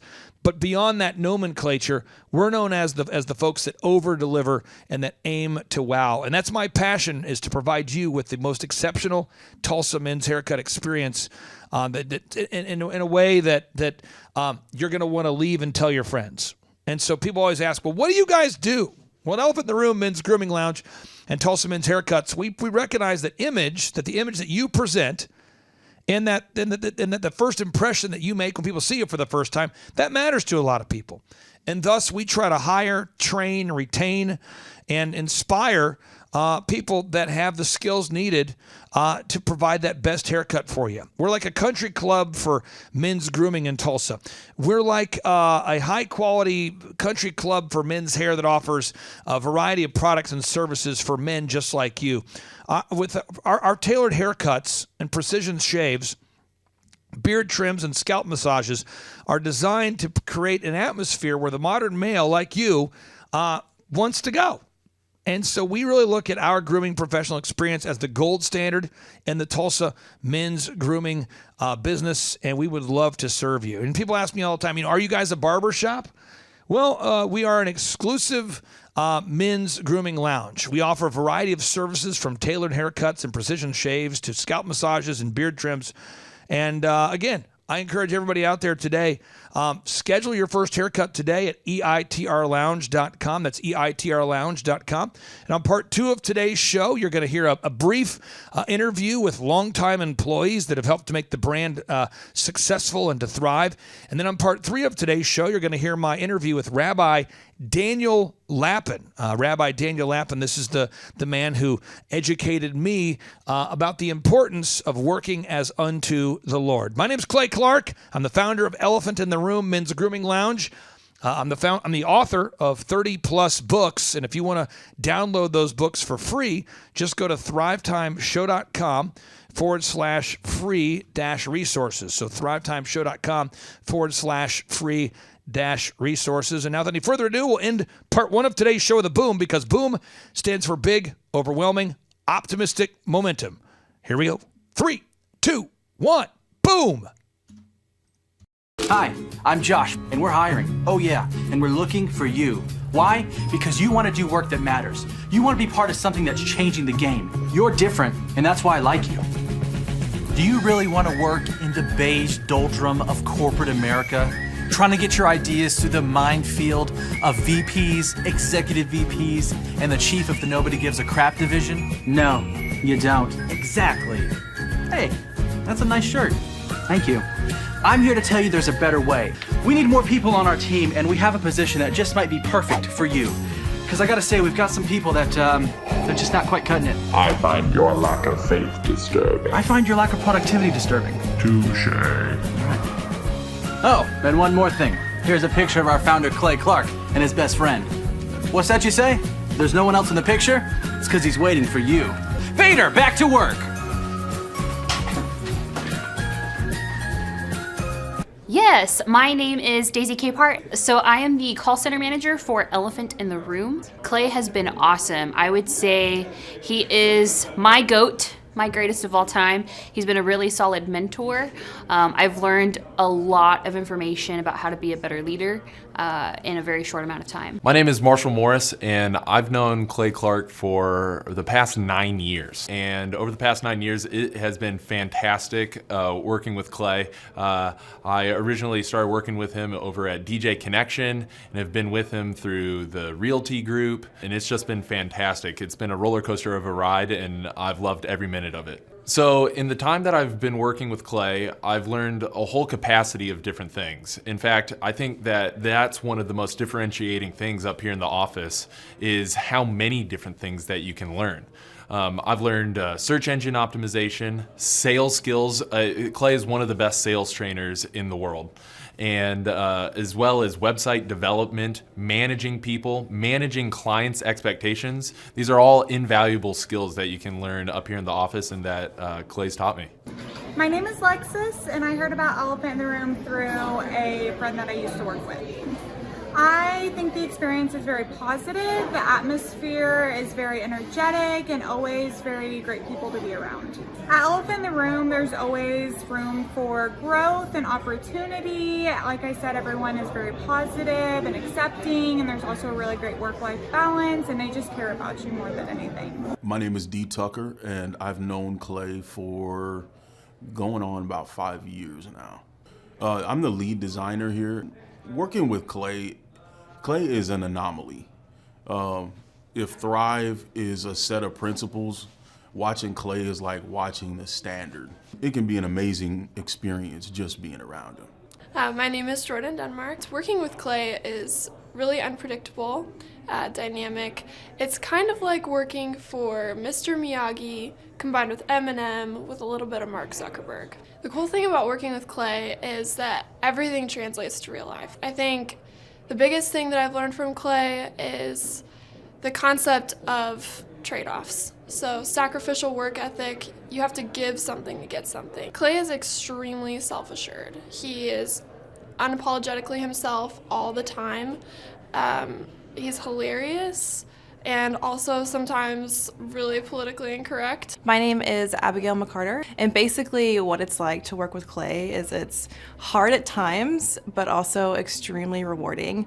You learn something new every single day. Through the process of the 8 months that I've worked here, I've learned more than I did when I was in college for business. So you learn a lot, and you learn not just about business, but also life experience as well. So it can go in two different ways, and it's fantastic. My name is Paul Matherin, and I've known Clay specifically since February 2016. Getting to work closely with Clay, it's a great learning experience at all times because he's like an interactive book, just an infinite source of knowledge. Working with Clay has inspired me to do many things, business-wise and in my personal life. One of the greatest things that I've gained from Clay is to wake up earlier every day. So I wake up 2 hours earlier every day, and it's gifted me over a month of my life of 24-hour days over the course of a year. And in that time, I've managed to be very productive in reading books and getting action items done for clients and just generally improving my quality of life. If you don't know Clay, I would describe him to you in very few words. He loves life, he loves energy, he loves passion, he loves positivity, and he loves winning. My name is Felicia Brown. I'm a photographer and videographer here, but I didn't always start out that way. When I started as a graphic designer. And my first day is something that I'll never forget. I walked in the door and everybody was hollering and cheering and so excited. All the sales team were on the phone with clients and we were literally hollering for them because we were so happy we were going to help them change their lives. I knew from that moment that this was the type of place that I wanted to be at. But working with Clay is not as easy as it looks. The people with Clay and his team are very hardworking individuals. Everybody is diligent and passionate about their clients, and they want to make sure that they're meeting those deadlines, but not only meeting the deadlines, over-delivering. My name is Victoria Woods, and I've been working with Clay for about 2 years. When I first came on here, I started in sales and learned a lot of different things. So working with Clay has definitely been an experience. You learn something new every single day. You're always moving forward. Since working with Clay, I have learned so many different things, not only in terms of business knowledge, but in my personal life as well. Honestly, it would be really hard to go in and list the different things that I've learned, but I do feel that I'm at a place now where I could go anywhere if I chose to and be really successful thanks to the things that I've learned from working with Clay. The type of people that are going to enjoy working with Clay are going to be, go-getters, people who are always looking for new opportunities to learn a new skill or, move up in whatever their personal goals are. Somebody that's not going to take the easy way out and is just going to get the job done. My name is Rachel Jelly. My role at the company is in sales and scheduling. Since I've been working with Clay, I've really learned that the only limitations that I have are the ones that I put on myself. I would describe Clay's personality as a giraffe. He's a big picture thinker and a big thinker. My name is Jordan, and I've been with Elephant in the Room for 4 years. I would describe the experience as energetic, friendly, and comfortable. What's unique about Elephant in the Room is we have a call center, so if you want to schedule your appointment, you can call our call center instead of having to call the store and get through when we're really busy. I would describe the clientele as more of higher-end business clients. Not having to keep up with my own books gives me peace of mind because it's less stressful throughout the day worrying about who I'm going to schedule next. The Monday morning all staff is energetic, and it's a great way to start the morning off and get your week started. Hi, my name's Clay Clark, and we are hiring people. And what you want to do if you're looking for the job, let's go over the 3 things people want to know about the job. John, first off, how much can somebody make? No less than $20 an hour. It's not possible to make less than $20 an hour with this particular job. And the thing 2 people want to know is what would I be doing at the job? So I thought we would do a quick tour and we can show people what they'll be doing. Is that cool? Can we do a tour? Okay, so we're going to do a road trip here. We're here in the office right now. So this is where you work. This incredible woman works here. This incredible woman works here. They're great people that are here. This incredible woman works here. This incredible woman works here. This incredible woman works here. These are all great people. Okay, so if you are looking to seize this opportunity and to land this job that requires a little bit of handiness, and you want to make between $20 and $40 an hour, just fire me off a text right now at 918-851-0102. That's 918-851-0102. And quick disclaimer, if you're a communist, you're a socialist, you're a Luciferian, if you're part of Antifa, don't apply. But if you love this country, if you love Jesus, apply. My phone number is 918-851-0102. 918-851-0102. We are now hiring. We'd love to hire you. My name is Clay Clark. My name is Vanessa Clark, and I am married to Clay Clark. We have 5 kids together. I started my first business in my dorm room at Oral Roberts University back in 1999. In 2002, I received the Entrepreneur of the Year award from the city of Tulsa, the Tulsa Chamber of Commerce.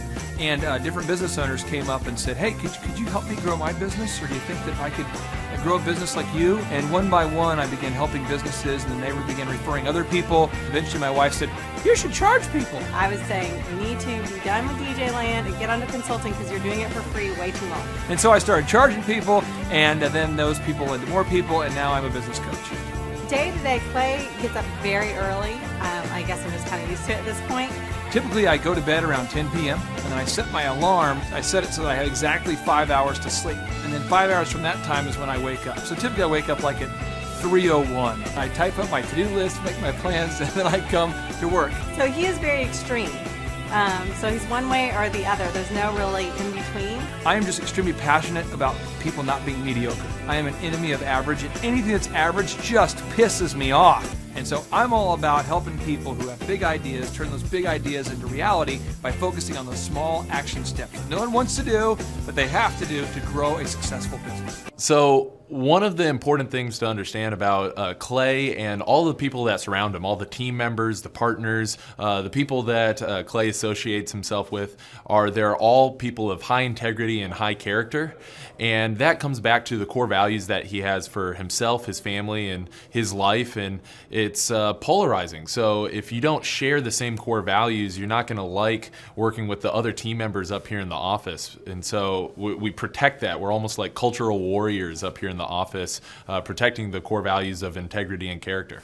So Clay's passion for helping other business owners grow their business, working in their business, working on their business, it's unmatched by any other business coach in the world. Not Tony Robbins, not Ty Lopez, not any of these charlatans that want to help you set up a click funnel or set up the 67 steps for success. But Clay sincerely cares deeply about helping other business owners get from where they are to where they want to be. And that is one of the coolest things in the world. So Clay's management style is a little bit unique but effective. He's going to hold you accountable, which means that we're going to celebrate the wins up here in the office for whatever it is that you're doing when you achieve a task or a project. But you're also going to be held accountable. So if you're not meeting expectations, you're going to hear about it. And so I think that can be a little bit of a turnoff for some people, but for A players, it's really a cool thing that we have up here in the office. The people that would not like working with Clay are those that want to be assigned to tasks and then never followed up on at all. So zero accountability and people that yawn. So if you're meeting Clay for the first time, I have a couple tips. 1, be brief. 2, be funny. And 3, be witty. He might not acknowledge it at the time, but when he's in his man cave at 3 a.m., he's going to remember that joke and think the world of you.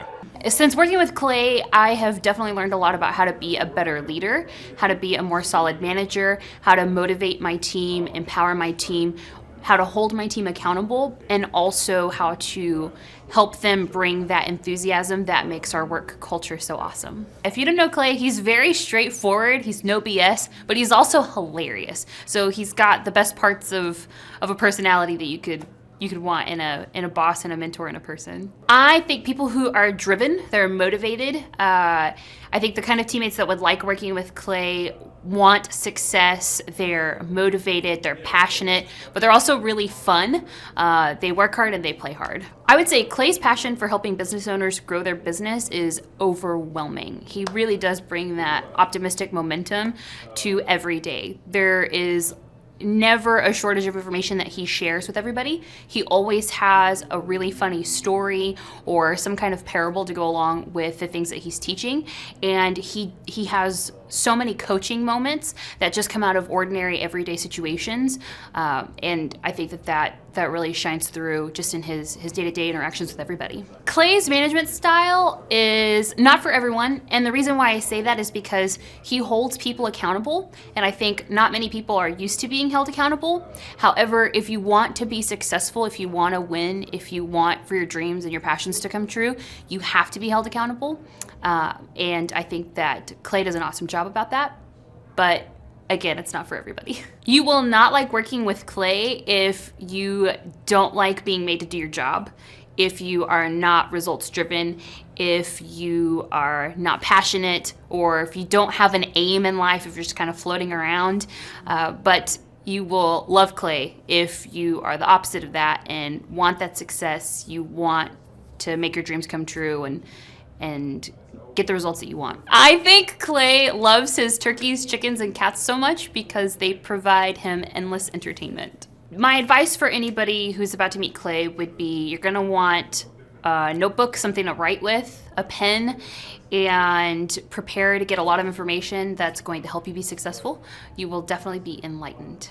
In my time working with Clay, I've really learned how to simplify things in life. And I've learned to say no to some things. Improving my work-life balance has been huge. I think people who are kind of curious about their own limits and love trying new things and like being challenged, I think you're gonna enjoy working with Clay. Clay's passion for helping people grow their businesses, I would say, is just genuine. He really hates to see people struggle, and he wants to help them in any way he can to grow their business. What I'd say is the most polarizing about Clay's management style is that he doesn't let you get your own area and get comfortable. He's always pulling you into things that terrify you, pulling you on the radio show and just making you stretch yourself and expand yourself. I think if you think you've got it figured out pretty much, you're gonna have a hard time working with Clay. If you're about to meet Clay for the first time, definitely be on time and be present in the room. Be focused on what you're there to do, and don't be distracted by phones and buzzing and texting and all of that.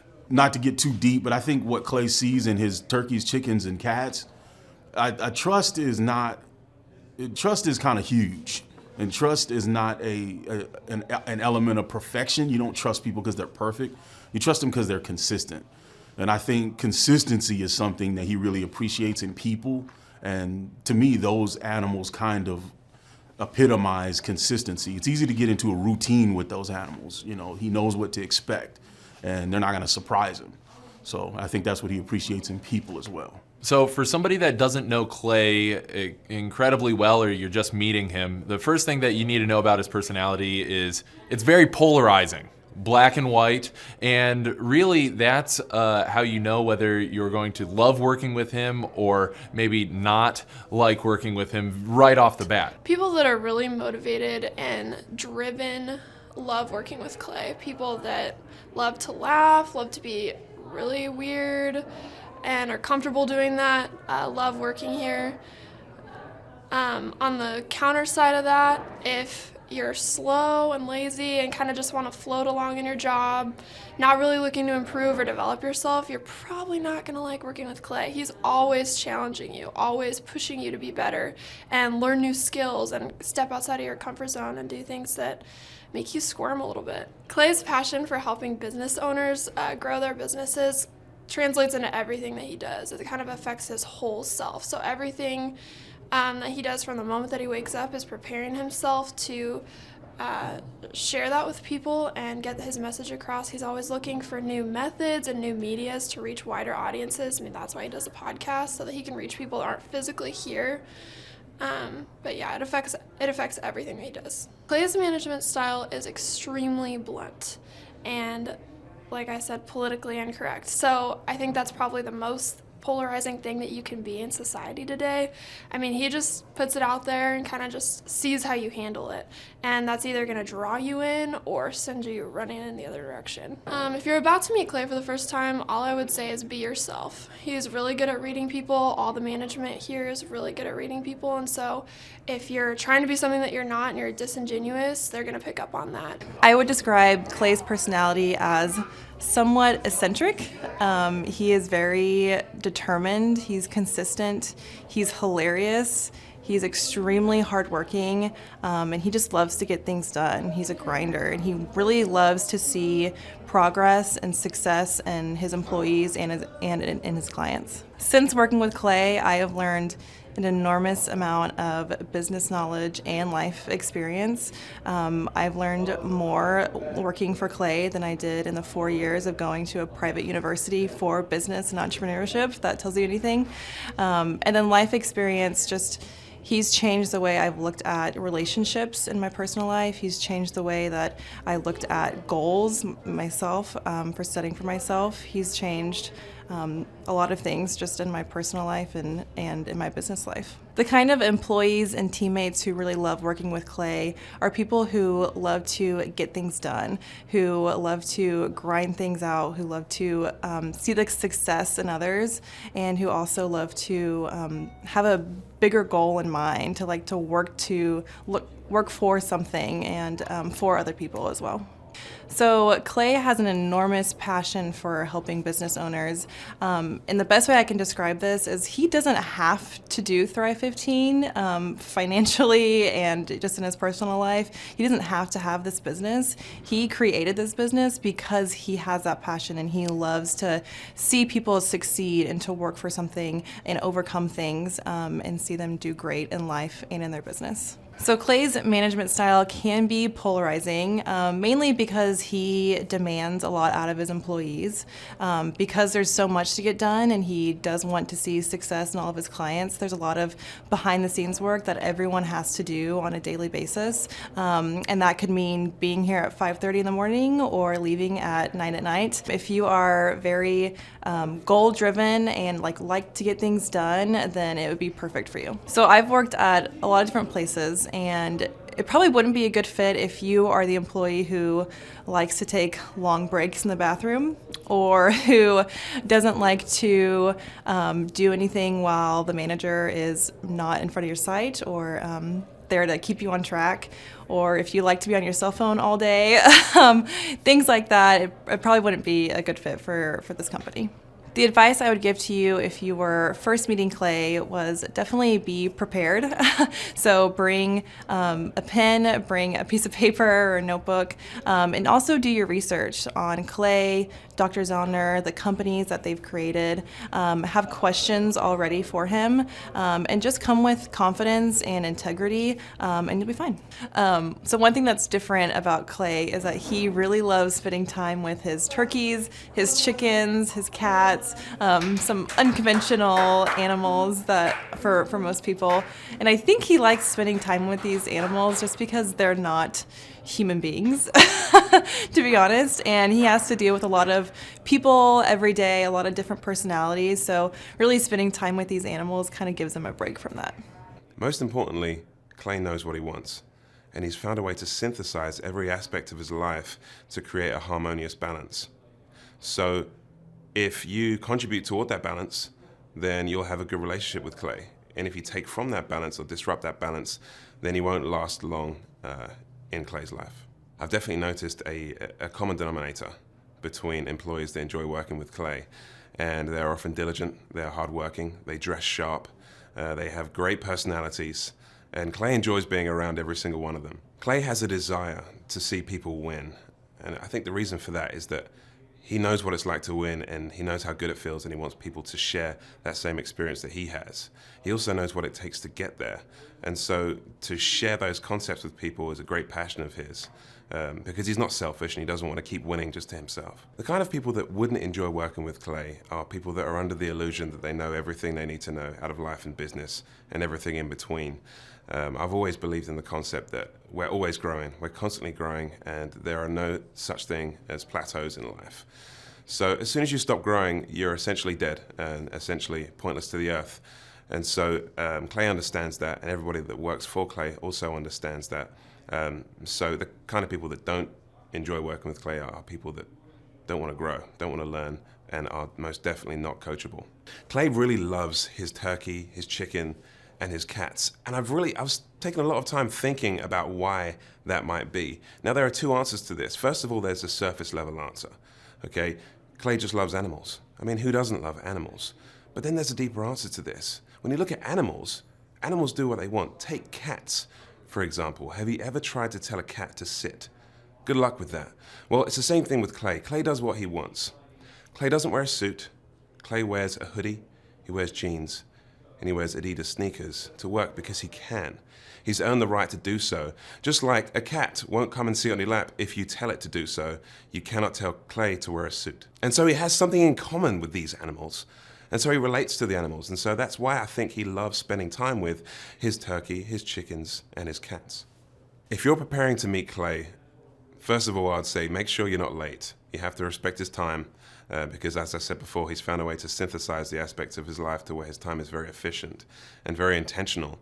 I would dress sharply, and I would come prepared to laugh because Clay is hilarious. I would also make sure that you bring something to make notes with, whether that's a pen, a pencil, a paintbrush, or a piece of chalk. Clay's passion for helping other business owners grow their business and be successful is very apparent. Everything from his radio show to the day-to-day coaching that he does with his clients. Because when he helps his clients win, that's, he's the best, so he's winning. It's just a white hot passion for helping people reach their goals. And it's really great to see somebody who's not always just trying to get the best for themselves but help somebody else reach their goals. The type of people that would not like to work with Clay would be the people who call in sick all the time for a runny nose, somebody that is always going to look for an easy way out, shortcuts that just to make their life easier, somebody that's nefarious, anybody that's shady, because Clay's very transparent in everything that he does. So if that's not you probably wouldn't like it. So if you don't know Clay, he is a very unique person. He uses humor a lot, and it's a really good way to interact with people and help people actually obtain whatever you're trying to get through to them. And he's just a very passionate person about reaching his goals and completing what he sets his mind to. My best guess of why Clay likes turkeys, chickens, cats so much, those unorthodox animals, is because Clay is not the most orthodox human, so he relates to them. If you are about to meet Clay for the first time, I would highly recommend 3 things. 1, bring a pen and paper. 2, do not yawn. And 3, stay off of your cell phone. The teammates and employees that work with Clay are people who have vision, drive, ambition, and they know where they're going. They know their goals, so that's been really amazing. Clay's passion for helping business owners is really like tunnel vision. In a good way, though. He is so determined to help his clients win. I would characterize Clay's management style as a strong leader. He really wants you to go as far as you want to go, and he's gonna help you get there. The kind of people that would not like working with Clay would be anyone who lacks ambition or is unwilling to change or grow. The advice that I would give to someone that's going to meet Clay for the first time would be come hungry, bring your A game, and be intentional about your questions and your time with him. I think that Clay likes his turkey, chickens, and cats so much because they genuinely make him happy. My name is Robert Redmond. I actually first met Clay almost 3 years ago to the day. I don't know if he remembers it or not, but I wasn't working with him at the time. I asked to see him and just ask him some questions to help direct my life, to get some mentorship. The experience working here has, to put it real plainly, has been just life-changing. I have not only learned new things and have gained new knowledge, but I have gained a whole new mindset that I believe wherever I end up will serve me well throughout the rest of my life. Since working with Clay, I have learned so much. I mean, I would like to say almost everything about business in terms of the different categories. I haven't learned it all, but I've learned all about marketing. I've learned about advertising. I've learned about branding. I've learned how to create a sales process for organizations in any industry. I've learned how to sell. I've learned how to create repeatable systems and processes and hold people accountable. How to hire people. It's almost like every aspect of a business you can learn. I have learned a lot in those different categories. And then, again, the mindset that I've gained here has been huge. Working here, you can't be a mediocre person. You are a call to a higher standard of excellence. And then as you're called to that standard here, you begin to see those outcomes in every area of your life. That standard of excellence that you want to implement no matter what you're involved in.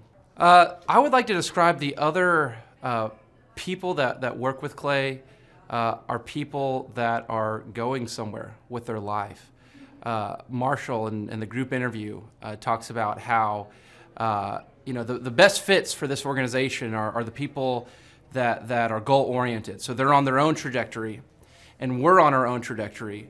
And the best fits are those people where there can be a mutually beneficial relationship, that as we pursue our goals and we help the business pursue those goals, the business helps us pursue our goals as well.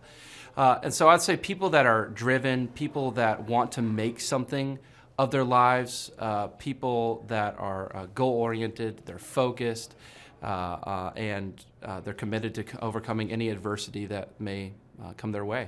Clay's passion for helping business owners grow their businesses it's unique in that I don't know if there's anyone else that can be as passionate. Whenever a business starts working with Clay, it's almost as like Clay is running that business in the sense that he has something at stake.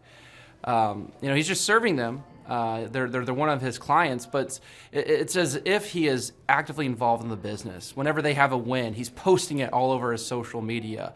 He's shouting it across the room here at Thrive.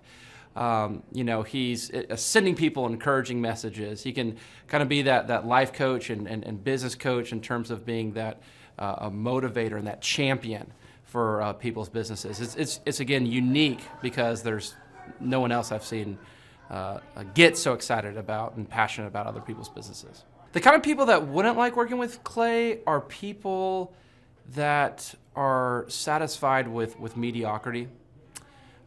People that want to get through life by just doing enough, by just getting by.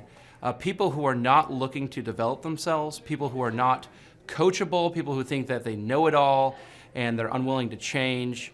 I would say those are the type of people. In short, anyone that's content with mediocrity would not like working with Clay. So if you're meeting Clay for the first time, the advice I'd give you is definitely come ready to take tons of notes.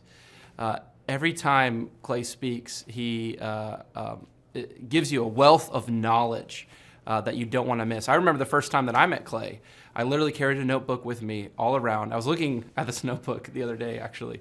I carried a notebook with me all around, and I just took tons of notes. I filled the entire notebook in about 3 or 4 months, just from being around Clay, following him, and learning from him. And then I would say, come coachable. Be open to learning something new. Be open to challenging yourself. Be open to learning and adjusting parts about you that need to be adjusted. I think Clay loves his turkey, chickens, and cats. First of all, because Clay actually spent some time on a farm, I believe in Minnesota. He talks about how his uncle, who's been somewhat of a mentorship figure to him, spent time on a farm with him. And I remember a story that he tells where he says that he didn't wake up on time, and his uncle was telling him, hey, if you don't wake up on time, you're not going to eat. And he didn't wake up on time, and he didn't eat. And there's another time where he didn't try hard at a basketball game. And his uncle said, hey, since you're not trying hard, you're going to walk home. And he literally walked home. So he had that farm experience. But I think on a deeper layer, turkeys and chickens and cats, they're not too dramatic. And I know that Clay does not like dealing with gossip, with drama, with negative emotions. And then, those animals kind of have an aspect of purity to them. And I believe that deep down that Clay loves anything that is wholesome, good, and pure. My name's Carter Watts. My experience here has been really amazing. I love working with the people here, really love being able to interact with Clay on a pretty regular basis. Since I began working here, I've learned a lot of valuable skills. I've been able to learn how to be more efficient with my time. I've been able to learn some things to apply to my wife and I's business. We run a photography company together, so I've learned a lot of really good skills that I think are really going to help to boost our business. Since I've met and begun working with Clay, one of the things that I've learned is to be more productive with my time. Before I started working here, I still got up relatively early. I would get up about 5:30, 6 to get things done at work, but I never seemed to have time for what I really wanted to do. Personally, I love going to the gym, and so one of the things I've learned from Clay is when you want to add things to your schedule, you need to take things out. So I stopped staying up late. I began going to bed at 9 o'clock, 8:30 sometimes, and I'll get up at 4:30. So I'll have, a half day full of what I want to do before I come here and begin working. I'll describe Clay's passion for helping business owners as fiery, definitely. He is very intense. When he has his mind set on something he wants to do, he doesn't hesitate, he goes for it. He knows exactly what a company needs to help them learn and grow. He's not going to sugarcoat it at all. He's going to tell you exactly what needs to happen. My advice for you, if you're to meet Clay for the first time, would be show up early, bring a pen and a paper, and be ready to hear a lot of jokes. Now, he's not exuberant about his jokes. They're kind of just small things you have to catch on. If you're meeting Clay for the first time, my advice would to be show up on time, bring a pen and a paper, and be ready for a lot of jokes, as well as a overflow of knowledge. To me, I think Clay loves his turkeys, chickens, and cats so much is because they're a bit like him. They're all kind of standoffish, but once you get to know them, they're pretty awesome. My name is Jason Beasley, and I have been with Elephant in the Room for 4 years now. Man, Elephant in the Room, how would I explain the experience Elephant in the Room provides? It provides an amazing work environment, but also just constant accountability. It's one of the few places I've ever worked where I come in feeling energized to go to work every day. I don't have a case of the Mondays because I know that no matter what day I have ahead of me, it's just going to be systemized, it's going to be accurate, and it's going to be action-packed. One of the things that makes Elephant in the Room unique as compared to other salons is the fact that they offer a full experience. So I get my haircut there all the time, but one of the cool things that always brings the guys back, and one of the reasons why we're so popular amongst guys, is the fact that we don't just get you in and out for a haircut. You have your regular stylist, there's awesome conversation, the overall experience is great from the shampoo to the style to all the add-ons. I've never worked at a place like that or had my hair cut at a place quite like Elephant in the Room. The clientele at Elephant in the Room varies from like your everyday average Joe to your CEO. So one of the cool things about working the front desk at Elephant in the Room being a manager is you always have interesting conversation. You're going to talk to some guy about Star Wars. You're going to talk to some guy about Fortune 500 companies. It's just a blast. There's just so many varying different types of people that come through. The Monday morning all-staff meetings are kind of like a game show, if I had to describe it. We go in and there's always something super motivating, but Clay does a lot of call and response. So even if everybody else has a case of the Mondays, he doesn't allow us to. He'll make sure that he engages every single person, but there's just a lot of energy, gives us a really awesome ability to reset at the beginning of every week and make sure that we're on our best game. Oh, I describe the training at Elephant in the Room as in-depth and intentional. I've worked at plenty of other places where they had training protocols that you do maybe one time, but here, whether it be the weekly meetings, the Monday meetings, or even individual training throughout the week, we make sure that our managers and our stylists are always growing. And I think it's really cool because a lot of places you just get like stagnant and you feel like you're stuck and you're never going to learn anything new. There's always an ability to learn something new and grow your skills within Elephant. So I love that. I learned at the Academy, Kings Point in New York. Acta non verba. Watch what a person does, not what they say.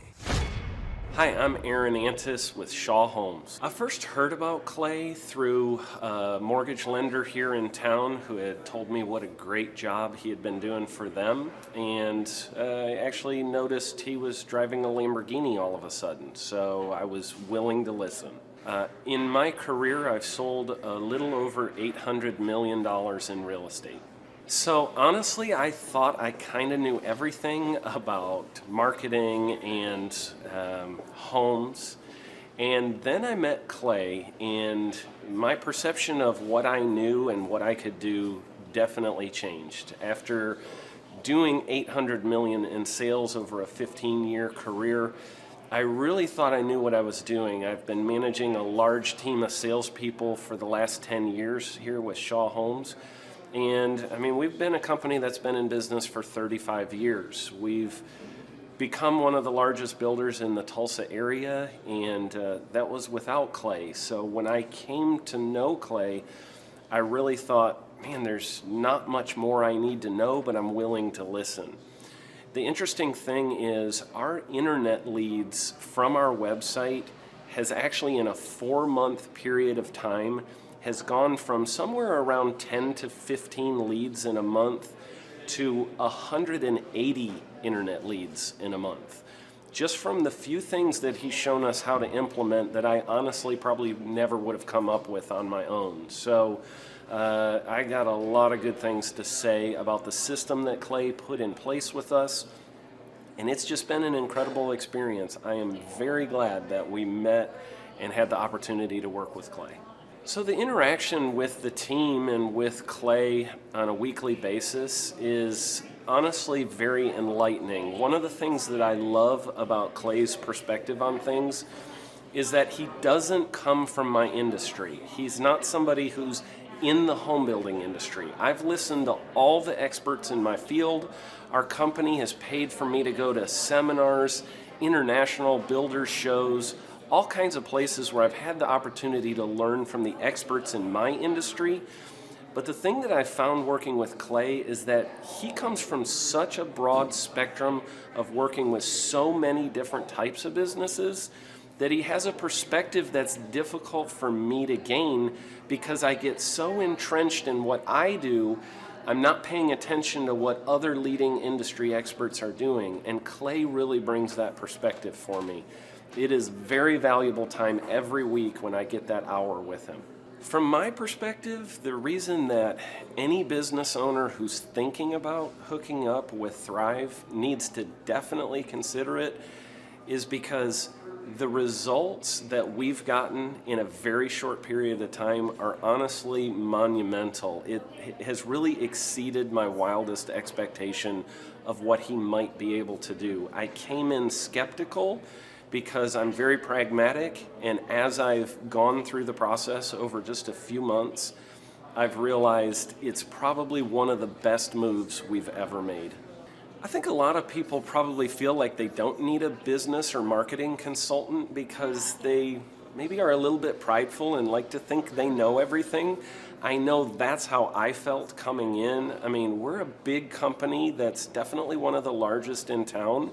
And so we kind of felt like we knew what we were doing. And I think for a lot of people, they let their ego get in the way of listening to somebody that might have a better or different perspective than theirs. I would just really encourage you, if you're thinking about working with Clay, I mean, the thing is, it's month to month. Go give it a try and see what happens. I think in the 35-year history of Shaw Homes, this is probably the best thing that's happened to us, and I know if you give them a shot, I think you'll feel the same way. I know for me, the thing I would have missed out on if I didn't work with Clay is I would have missed out on literally an 1,800% increase in our internet leads. Going from 10 a month to 180 a month, that would have been a huge financial decision to just decide not to give it a shot. I would absolutely recommend Clay Clark to anybody who's thinking about working with somebody in marketing. I would skip over anybody else you were thinking about, and I would go straight to Clay and his team. I guarantee you're not going to regret it because we sure haven't. Hello, my name is Charles Kolaw with Kolaw Fitness. Today I want to tell you a little bit about Clay Clark and how I know Clay Clark. Clay Clark has been my business coach since 2017. He's helped us grow from 2 locations to now 6 locations. We're planning to do 7 locations in 7 years and then franchise. And Clay has done a great job of helping us navigate anything that has to do with like running the business, building the systems, the checklists, the workflows, the audits, how to navigate lease agreements, how to buy property, how to work with brokers and builders. This guy is just amazing. He's this kind of guy has worked in every single industry. He's written books with like Lee Cockrell, head of Disney, with the 40,000 cast members. He's friends with like Mike Lindell. He does Reawaken America tours where he does these tours all across the country where 10,000 or more people show up to some of these tours. On the day-to-day, he does anywhere from about 160 companies. He's at the top. He has a team of business coaches, videographers, and graphic designers and web developers, and they run 160 companies every single week. So think of this guy with a team of business coaches running 160 companies. So in the weekly, he's running 160 companies. Every 6 to 8 weeks, he's doing Reawaken America tours. Every 6 to 8 weeks, he's also doing business conferences where 200 people show up, and he teaches people a 13-step proven system that he's done and worked with billionaires, helping them grow their companies. I've seen guys from startups go from startup to being multimillionaires, teaching people how to get time freedom and financial freedom through the system. Critical thinking, document creation, putting it into organizing everything in their head to building it into a franchisable, scalable business. Like one of his businesses has like 500 franchises. That's just one of the companies or brands that he works with. So amazing guy, Elon Musk kind of like smart guy. He kind of comes off sometimes as socially awkward, but he's so brilliant and he's taught me so much. When I say that, like Clay is like, he doesn't care what people think when you're talking to him. He cares about where you're going in your life and where he can get you to go. And that's what I like him most about him. He's like a good coach. A coach isn't just making you feel good all the time. A coach is actually helping you get to the best you. And Clay has been an amazing business coach. Through the course of that, we became friends. I was really most impressed with him is when I was shadowing him one time. We went into a business deal and listened to it. I got to shadow and listen to it, and when we walked out, I knew that he could make millions on the deal, and they were super excited about working with him. And he told me, he's like, I'm not going to touch it. I'm going to turn it down, because he knew it was going to harm the common good of people in the long run. And the guy's integrity just really wowed me. It brought tears to my eyes to see that this guy, his highest desire was to do what's right.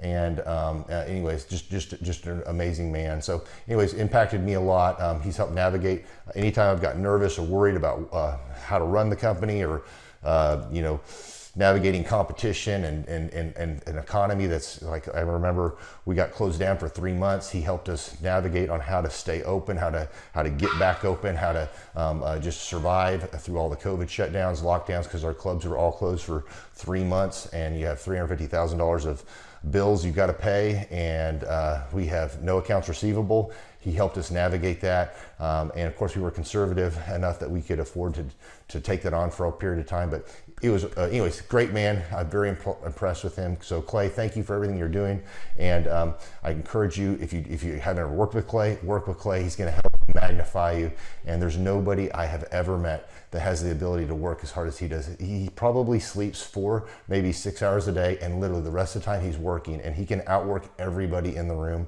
every single day, and he loves it. So anyways, this is Charles Kola with Kola Fitness. Thank you, Clay, and anybody out there that's wanting to work with Clay, it's a great opportunity to ever work with him. So you guys have a blessed one. This is Charles Kola. We'll see you guys. Hi, my name is Josh Spurl from Spurl & Associates, Chartered Professional Accountants based out of Edmonton, Alberta, Canada. And I met Clay at his conference in Tulsa in June of 2018. Started working with the coaching program shortly after there. You know, the experience has been great. You know, you really have a partner in the grind. You know, most people, I like to say most people are wrong about most things about business most of the time. And it's very difficult for entrepreneurs to connect with other entrepreneurs who actually know what they're talking about when it comes to business. But Clay and his team really does understand. You know, the tangible improvements that we've seen is we're up over 50% since starting with the coaching program. And they're helping to help business owners create time freedom and financial freedom. And I know what you're going to think.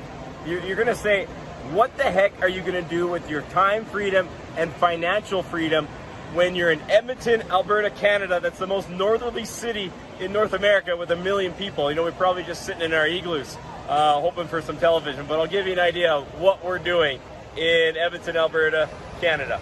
So over here we have Sandra and we have Emma. Emma, say hello. Hi everybody, this is my daddy's channel.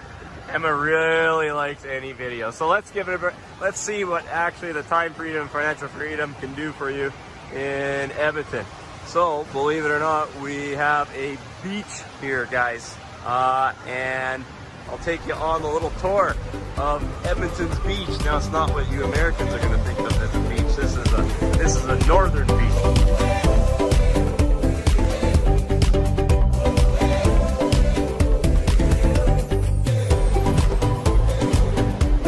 Got a really cool slide here. I don't know if you can see this purple slide. This purple slide that you're looking at here is a full loop-to-loop. It's not too completely upside down when you go to it. See if I can get the right angle here. You know, that does not appear physically possible, but it really is going to knock you upside down. Went on it last time, and here is the Edmonton beach. This is a northern beach. You guys out in Tulsa. You Americans think you have all the beaches here, but here is the northern beach, complete with waves. We got 30-degree weather inside here. Oh, sorry, 30. That's 90 for you guys over there. I gotta do the translation, the math in my head. And we even got a zip line that we can ride down here. And this is what we're doing with our time freedom and financial freedom in Edmonton, Alberta, Canada. Thanks to the Thrivetime team. Thanks very much, guys. I learned at the Academy, Kings Point in New York. Acta non verba. Watch what a person does, not what they say. The number of new customers that we've had is up 411% over last year. We are Jared and Jennifer Johnson. We own Platinum Pest and Lawn and are located in Owasso, Oklahoma. And we have been working with Thrive for business coaching for almost a year now. Yeah. So what we want to do is we want to share some wins with you guys that we've had by working with Thrive. First of all, we're on the top page of Google now. Okay. I just want to let you know what type of accomplishment this is. Our competition, Orkin, Terminex, they're both $1.3 billion companies. They both have 2,000 to 3,000 pages of content attached to their website. So to basically go from virtually non-existent on Google to up on the top page is really saying something. But that's come by being diligent to the systems that Thrive has, by being consistent and diligent on doing podcasts and staying on top of those podcasts to really help with getting up on with our listing and our ranking there with Google. And also we've been trying to get Google reviews, asking our customers for reviews. And now we're the highest rated and most reviewed pest and lawn company in the Tulsa area. And that's really helped with our conversion rate. And the number of new customers that we've had is up 411% over last year. Wait, say that again. How much are we up? 411%. Okay, so 411% we're up with our new customers. Amazing. Right. So not only do we have more customers calling in, we're able to close those deals at a much higher rate than we were before. Right now our closing rate is about 85%, and that's largely due to, first of all, like our Google reviews that we've gotten people really see that our customers are happy, but also we have a script that we follow. And so when customers call in, they get all the information that they need. That script has been refined time and time again. It wasn't a one and done deal. It was a system that we followed with Thrive in the refining process, and that has obviously the 411% shows that system works. Yeah. So here's a big one for you. So last week alone, our booking percentage was 91%. We actually booked more deals, more new customers last year than we did the first 5 months. Or I'm sorry, we booked more deals last week than we did the first 5 months of last year from before we worked with Thrive. So again, we booked more deals last week than the first 5 months of last year. And it's incredible. But the reason why we have that success is by implementing the systems that Thrive has taught us and helped us out with. So. Some of those systems that we've implemented are group interviews. That way we've really been able to come up with a really great team.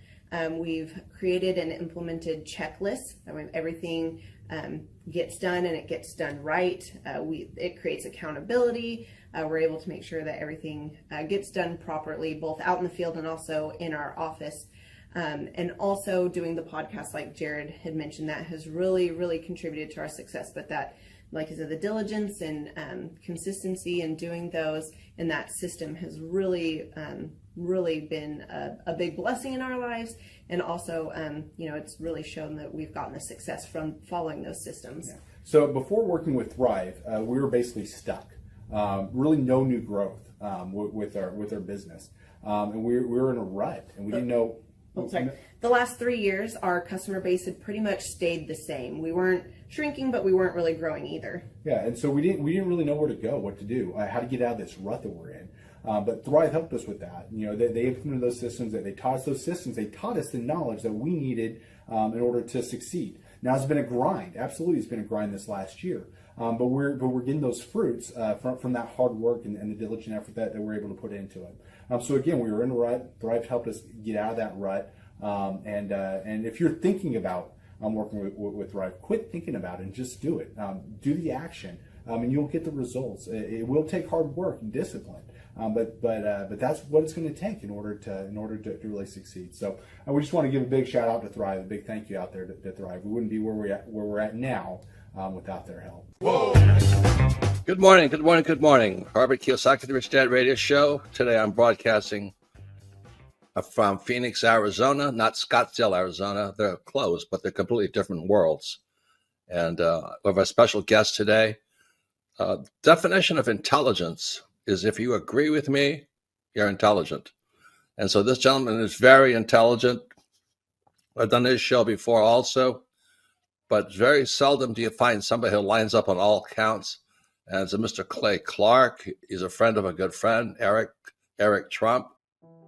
On today's show, Rabbi Daniel Lapin explains why people that practice the Jewish faith are so disproportionately financially successful, while sharing the secrets of financial success. As you know, the book was spurred by a question I was constantly being asked by good people, people who didn't have a molecule of bigotry in their entire bodies. But people said to me, why is it that Jews are so disproportionately good with money?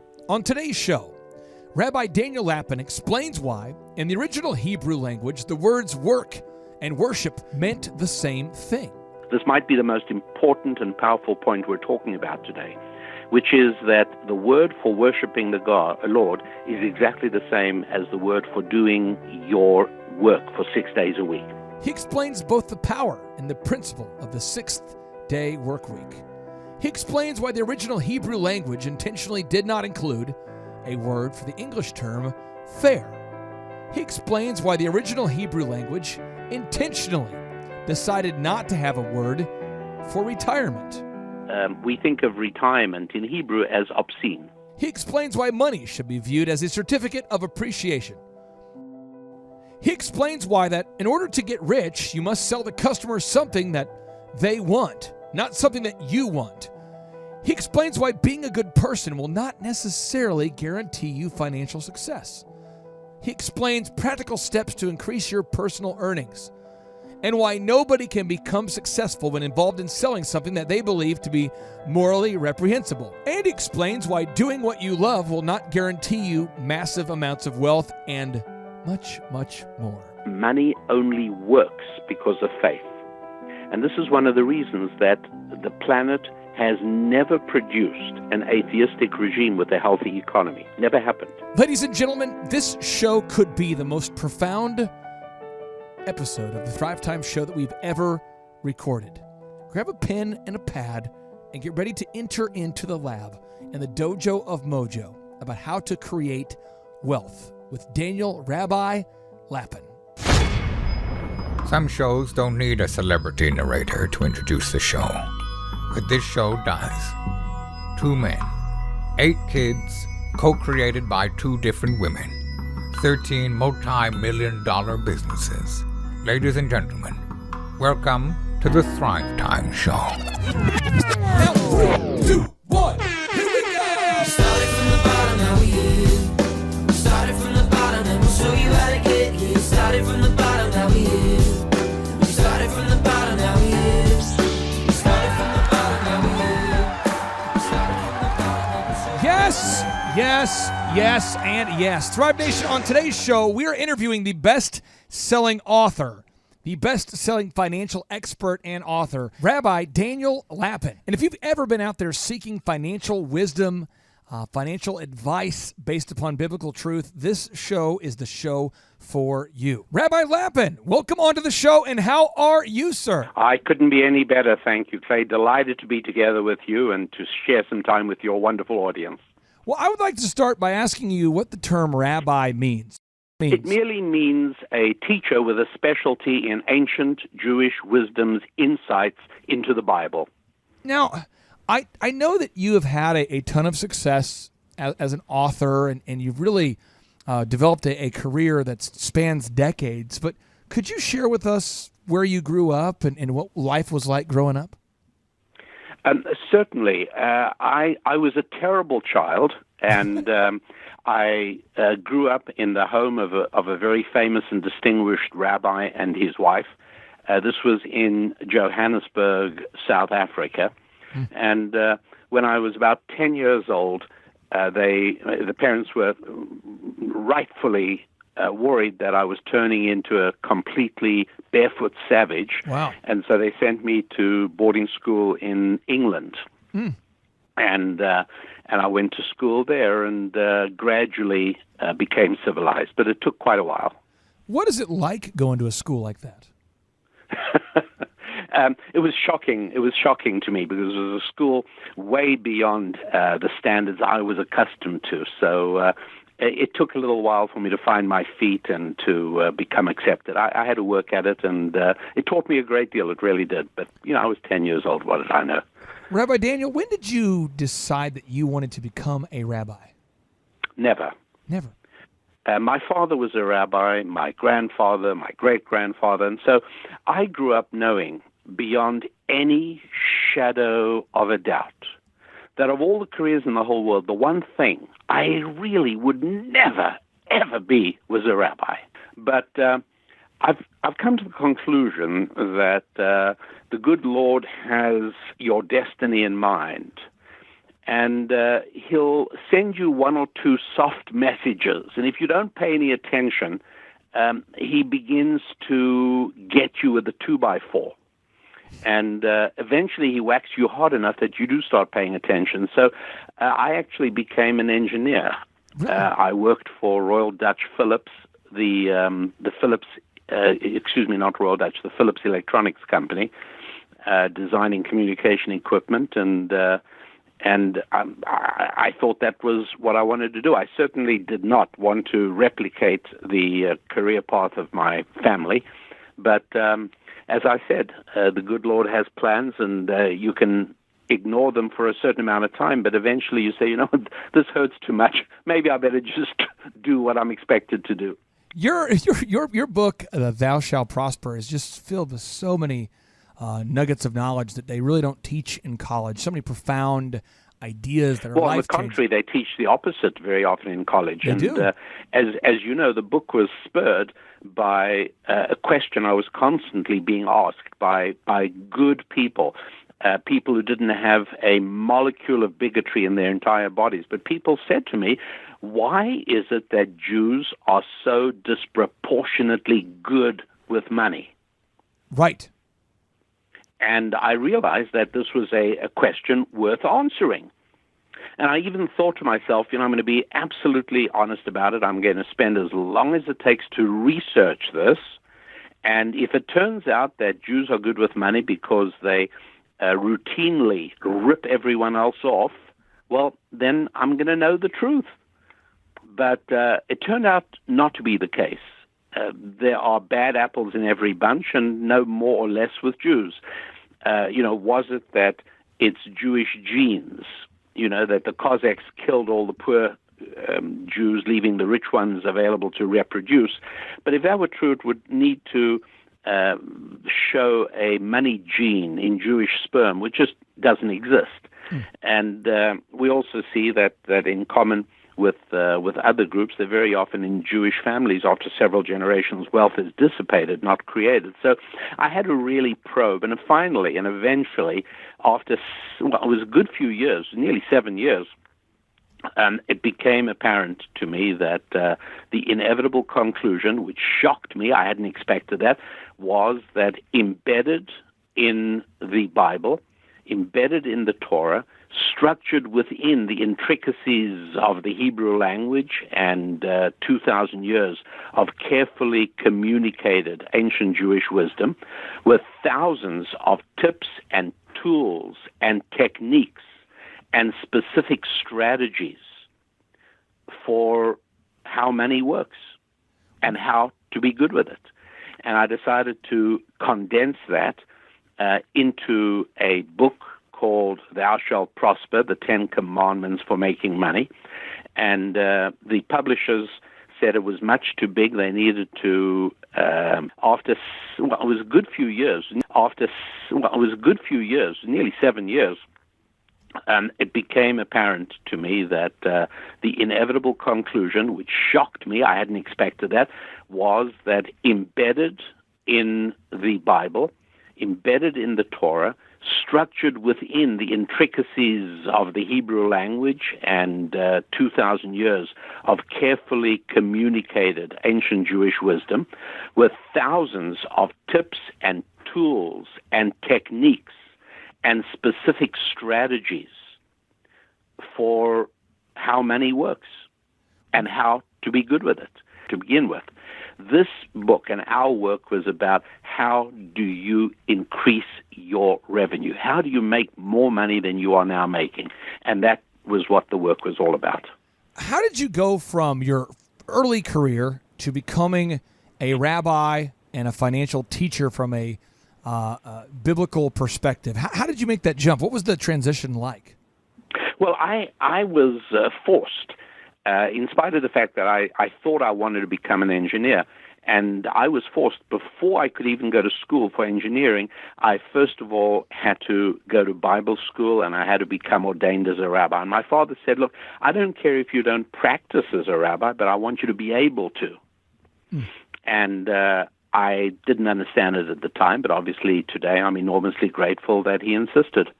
Now, Tim Redmond has been a client of mine for years, and now we work together on different business ventures, and he was actually my boss. When I was 19 years old, I landed an internship at tax and accounting software, and he was my boss. And I'm telling you, this guy quotes you all the time. It's almost like he's a paid advocate of you, like he's a paid, like a sales guy.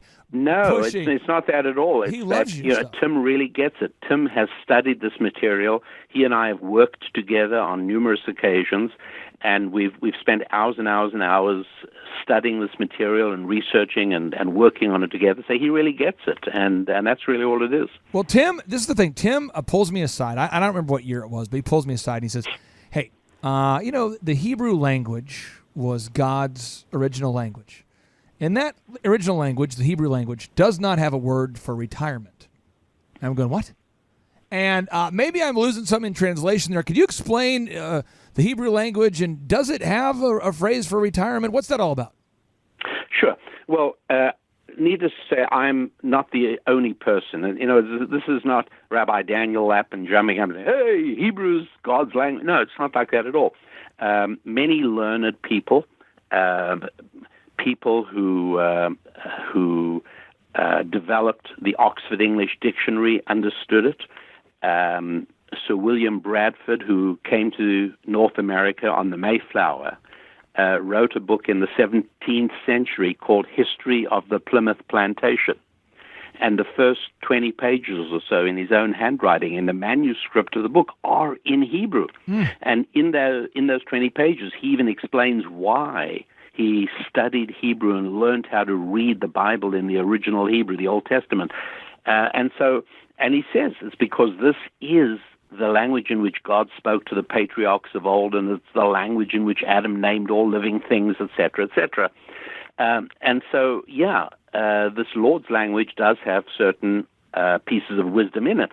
One of them is that certain words, concepts that for which no word exists in biblical Hebrew, are false concepts. So, for instance, there's no word for adolescent. Now, I don't know if you've raised teenagers and adolescents, but if you have, you know that the word teenager or adolescent is a euphemism for somebody who wants all the advantages of being an adult with all the slack cut to him for being a child. Doesn't work like that in the real world. You got to make up your mind. And that's how I raise my children. I'm not interested in your chronological age. I'm interested in your behavior. You can either behave in a way that says you're an adult, or you can behave in a way that says you're a child. Those are the only two choices, and we will treat you accordingly. There's no word in Hebrew for hero. Why is that? Well, what is the most common usage of the word hero? Oh, he's my hero, or who is your hero? That's what you hear all the time. Right. The word doesn't exist. It's a false concept, because God doesn't want me to be anybody else but me. He doesn't want me to strive to be like my hero, whoever that is. He wants me to strive to be what he has decided is my destiny. And it's terribly important, particularly in our financial success, in the development of our business personality, that we don't try and replicate somebody we admire, but that we use the information and we use the inspiration in order to develop and grow and ultimately achieve our own destiny. And so retirement is another word that doesn't exist. Why is that? Well, it all flows from a really important principle early in the book, Thou Shalt Prosper. And this is fundamental to the disproportionate financial success enjoyed by the people of Israel. And that is that, look, nobody can ever succeed, no decent person can ever succeed at any activity that deep in their hearts they believe to be morally reprehensible. And so, if if you're a decent person and you're working in sales, but you believe that your merchandise is shoddy and overpriced, you'll fail. You can't sell it because your heart's not in it. And so it becomes very important to understand that we become the kind of people that relate to the moral vision that we hold.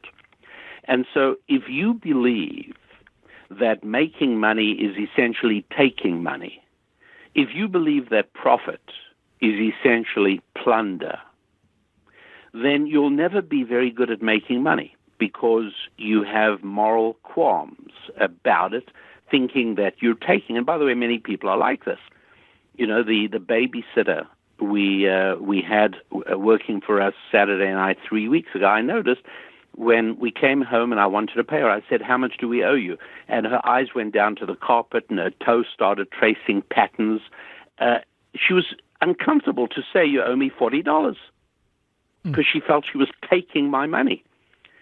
And so I had to explain to her, I said, "Look, we want to pay you. We want to pay you what you ask for. And if it's too much, we won't use you again. If it's right, we want to be able to use you again. So please don't be shy about saying how much you want. You're not taking anything from us. You gave us an evening out." You follow what I'm saying? Yes, because money is just a certificate of appreciation and performance. That's exactly right. And the problem with retirement is that what you're essentially saying is, "Hey, I've got enough, so I'm getting out of here." To which I say, "Hello, you know, you've been my doctor or my dentist or my bookkeeper or my shoe polishing guy, or I don't care what it is, but for the last 20 years, you've been taking care of a need I have in my life, for which I've been happy to pay you. And now you tell me, sorry, you're not," like, well, what's with you? What are you doing? Instead, what, you going to play golf instead of taking care of me? Well, that suggests that all along you weren't in this to take care of me, but you were in it just to get what you could get out of it. Now that you got enough, you're done. So in that sense, we think of retirement in Hebrew as obscene. This is a verse, and I know that. Can you explain to listeners out there the difference between Christianity and Judaism, just so that the listeners out there who... Nope, I can't, for several reasons. Okay, sure. Number one is I only know about Judaism. Okay. Number two, that's theological, and I have zero interest in theology. Okay. Theology is what men think about God. Okay. And I'm just, much of what men think about men is wrong and silly. I'm certainly not interested in what men think about God. I'm really only interested in what God thinks about man. That's not theology, that's Bible. So I'm sorry, but that's a question I simply can't answer. Love it. Not my field. I love the directness of it. This is, maybe I'll try it this way. I have a Bible verse that I quote often, and I quote it quite a bit. It's Colossians 3:23-24. It says, "Whatever you do, work at it with your heart, as working for the Lord, not for human masters, since you know that you will receive an inheritance from the Lord as a reward. It is the Lord Christ you're serving." Do you share the same view that you're working as unto the Lord? It's like you're working to honor God. Do you view it the same way or no? Okay, so again, I don't know the New Testament. Got it. But I know the Hebrew Scriptures very well. Yes. And a crucial aspect of this, and I think this is goes exactly to this important point you're making, and that is that in the Hebrews. Okay, let's look at this real quick. Yeah. In the book of Genesis, God put man in the Garden of Eden to work it. Right. Right. And we also know that in chapter 20 of Exodus, we got the Ten Commandments, and in the Ten Commandments, in commandment number 4, it says, 6 days shall you do all your work. So here we got two verses having to do with work. God put Adam in the Garden of Eden to work it, and 6 days you must do all your work. Now, there are another two verses I want to share with you quickly. One is that God says to Moses, "Go to Pharaoh and say, 'Let my people go so that they may worship me in the desert.'" And the other one is towards the end of the book of Joshua. Joshua says, "You know what, I don't care what you guys want to do. As for me and my family, we will worship the Lord." Now, in the last 40 seconds, I've shared with you 4 verses. 2 of the verses include the word work, and the other 2 verses include the word worship. What you don't know, none of our listeners know, is that in the Hebrew text, there's only one word for all those four instances, which is an incredibly powerful thing. This might be the most important and powerful point we're talking about today, which is that the word for worshiping the Lord is exactly the same as the word for doing your work for 6 days a week. In other words, to put it very directly, taking care of business is another way of worshiping God. One of the ways, by the way, that in English we say customer service and worship service, recognizing this fundamental reality that in taking care of our customers, we're also serving God. I am probably going to have to put that on repeat 40 to 50 times in a row because it's so mind expanding. And I read this book called Think and Grow Rich years ago by Napoleon Hill. Oh, sure, Napoleon Hill, yeah. And I'm reading that book because my boss told me I had to read it or I'm fired. He said I was like a ship without a rudder. He says, you're a ship without a rudder. You got to read the book. And Napoleon Hill said if you over-deliver, eventually you'll be overpaid. And he goes, just exceed the expectations of every person on every transaction. And that really helped me because I grew up without any money. And there's just so many powerful concepts in your book, and I want to ask you about this one. The concept of businessman, being a business person, how do you, in your book, Thou Shalt Prosper, you talk about this a little bit, but the Hebrew concept of businessman, I believe, and again, I'm just making sure I'm getting my notes right because I've got notes everywhere, is a man of faith, is a businessman. Can you kind of explain that, and where am I getting that wrong? Sure. No, you got that exactly right, that in Hebrew, the word for a business professional is also a person of faith. And that is the reason why history's most effective engine of wealth creation, namely the United States of America, puts not on the walls of its churches where you would have expected the phrase, but on its currency, the phrase, "In God we trust." And that's because if you're in church, you kind of probably already know that, so you don't need it on the wall of churches. But what you need to know is that money only works because of faith. And this is one of the reasons that the planet has never produced an atheistic regime with a healthy economy. Never happened. And the most religious, the most Bible-centric country on earth, which is the United States of America, is also the engine of greatest prosperity. I'll go further than that and point out that in the 1,000 years, from the year 900 to the year 1900, no indigenous capital market ever grew in a non-Christian country. You know, so today we have stock markets in Accra, and we have stock markets in Hong Kong and Singapore, and we've got stock markets all over the place. But originally, the stock market grew in London and Amsterdam. Essentially, the idea of pooling capital, which is the heart of faith, only grew in Christian Bible-based countries.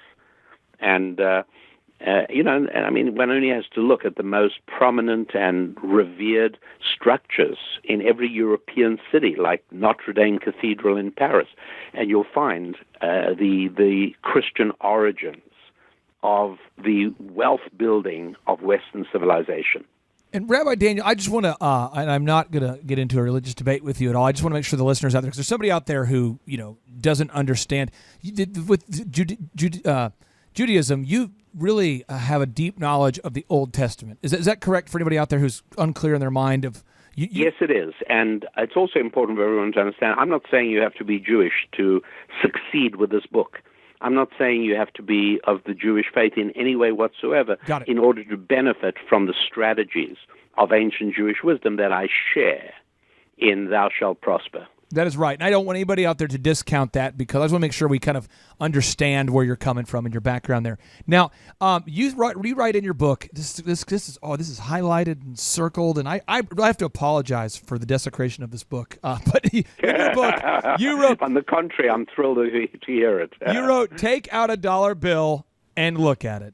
Now pat yourself on your back because you're looking at a certificate of performance. Rabbi, can you break that down? Sure. Look, let me give you an example. And by the way, this is really important, this point you're bringing up, because if we don't understand money, we cannot get it.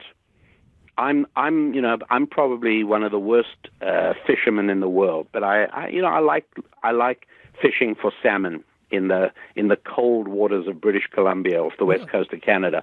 And something I learned a long time ago is that the best money I'm going to spend is not on my gear, but it's on the guide. Because somebody who really knows the fish will help me catch them. I can have the most expensive rod and reel, but if I don't know fish, if I don't know salmon specifically, I'm not going to catch them. And I really didn't until I twigged onto this fact that, hey, I can hire a guide. And all of a sudden, I looked like a good fisherman. Right. In the same way, money's like that as well. If you don't get it, if you don't understand it, it's simply not going to work. And so, for instance, in the book, we cover the whole question of physical and spiritual. What's the difference? And by the way, spiritual doesn't mean godly or holy or religious. Spiritual just means something you cannot measure in a laboratory. And I explain why you've got to be able to understand the essential spirituality of money. And part of that is that, look, imagine, let's say my job is a roofer. And I was planning on taking my kids, fishing or whatever. And all of a sudden, I get a call from somebody who says, "Hey, you're the roofer?" I say, "Yep." He says, "Can you come quickly? It's been raining where we are, and there's a leak in the roof. My wife is going nuts. The water's coming into the kitchen, making everybody miserable." And so I'm just about to say to him, "Hey, pal, you know what? How about I come tomorrow? Because like this afternoon, I'm planning on taking my kids fishing." And all of a sudden, fortunately, I shut up because I remember to think before I speak. And I, in fact, say to him, I'll be happy to come. The only thing is, I was about to take my kids fishing, but it would be worth much, much more for them to see how I serve another one of God's children by fixing your roof. And so if you don't mind, I'll be on my way, but I'll bring them along as well. So pile the kids into the pickup truck, tools in the back, off we go. And the kids help me, and we fix it up. We put down some new shingles. The roof is fixed. The guy's as happy as could be. His wife is smiling, and he says, "I appreciate it very much. Would you need some certificates of performance?" I say, "Yeah, please, I would. I need 100 certificates of performance." So he takes out a roll of green certificates, and he peels off 100 of them, gives them to me. And I say, "Thank you very much indeed." That night, I take my wife for dinner, and we come into the restaurant, and the restaurateur says, "Yeah." And I think, well, it's not really a polite way to welcome a diner, but all right. I say, could we please have 2 big fat steaks and a plate of the largest, biggest French fries you can make? And he says, "What, you want me to go into that hot kitchen and slave over a stove to make you steak and fries?" And I say, "Well, yeah, isn't that what this restaurant's all about?" Right. And he says, "No, as a matter of fact, this restaurant is only for members of a club who take care of God's other children." I said, "I don't know what you're talking about." He says, "Well, let me put it this way. Could you prove to me that you've taken care of anybody else today?" I said, "Well, as a matter of fact, I can." He said, "How are you going to do that?" I say, "Right here in my pocket. The person I took care of this afternoon gave me 100 certificates of performance." He said, "Well, why didn't you say so before?" Brings me a great meal. At the end of the meal, I say to him, "Now, would you like any certificates of performance?" He says, "Yeah. My kids have to go to the dentist tomorrow, and our dentist only takes care of people who've taken care of other people." And he says, "So I'd need 60 certificates of performance from you." So I happily peel off 60, and I give them to him, and off we go. We are all part of the club of human beings who take care of other human beings. Beautiful. I don't understand. I grew up very, without money. I grew up very, very limited resources. I don't understand the argument mentally, financially, spiritually, as you defined it, the argument for socialism. How can anybody with a sound mind advocate for socialism right now? It's not an accident that almost without exception, socialists are people who do not share biblical faith. Socialism almost always goes together with atheism. Now, what's this mean? It's very simple. One of the big differences between a person who has a spiritual awareness and somebody who thinks the world is confined to only the material is that people who think the world's confined to the material think that a human being is nothing other than about $10 worth of cheap chemicals. like a bunch of nitrogen, a bunch of oxygen, a bunch of carbon, some hydrogen, some potassium, and all of this mixed together, produces. And anyways, that biological determinism is an atheistic and physical view of the human being. A person like that says a human being is just a body. I don't think that's right. In fact, I'm willing to state with some certainty that it's not right, not out of faith, but out of life experience and financial experience. I think people are both body and soul. Now, one of the big differences between physical and spiritual, and I can wrap this up and bring it in for a landing very easily, is that that an example of a difference is a saxophone is physical because you can take it into a lab and weigh it. You can measure it. A saxophone's made out of 5 pounds of brass and, and carefully arranged and structured. That's what a saxophone is. And if I have it on the table in front of me and when my attention is diverted, you run in and take it away. Now you've got the saxophone and I'm without a saxophone. That's how physical things work, because it's a rule of physics that any physical object can only be in one place at one time. This is an expansion of Einsteinian principles of time-space.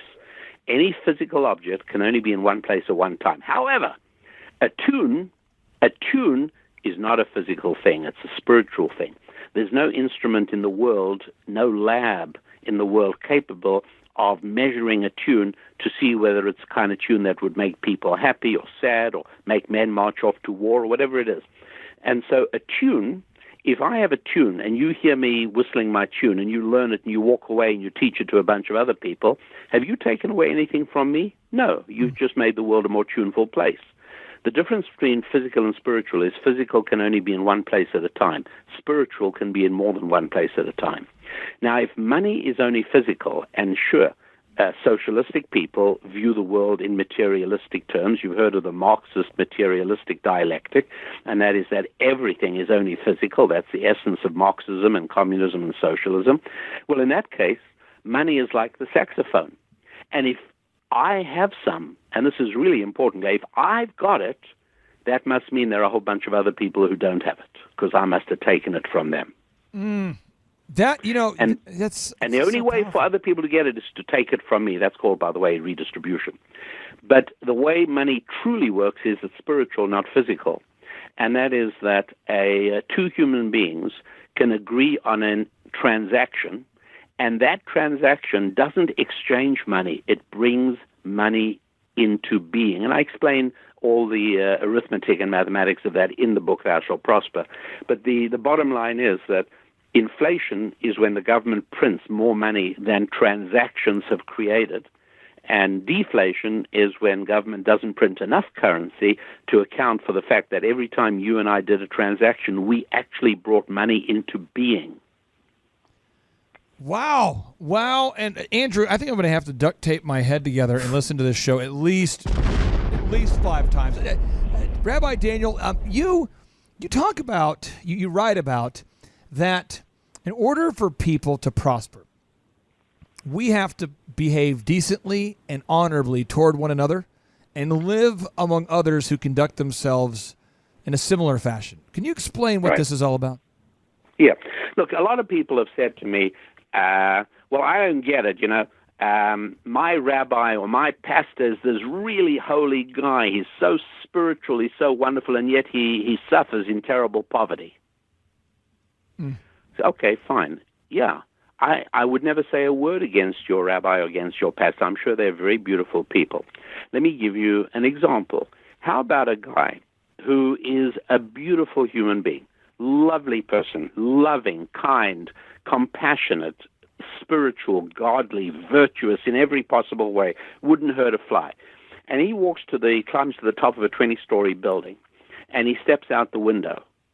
Well, he starts moving towards the ground really, really quickly. And it's kind of a thrilling ride for about 4 seconds, but it comes to a very abrupt end in a way that kills him. And then he comes before the good Lord, and he says to him, I don't get this, Lord. I'm such a good person. I'm so kind to people. I pray to you twice a day.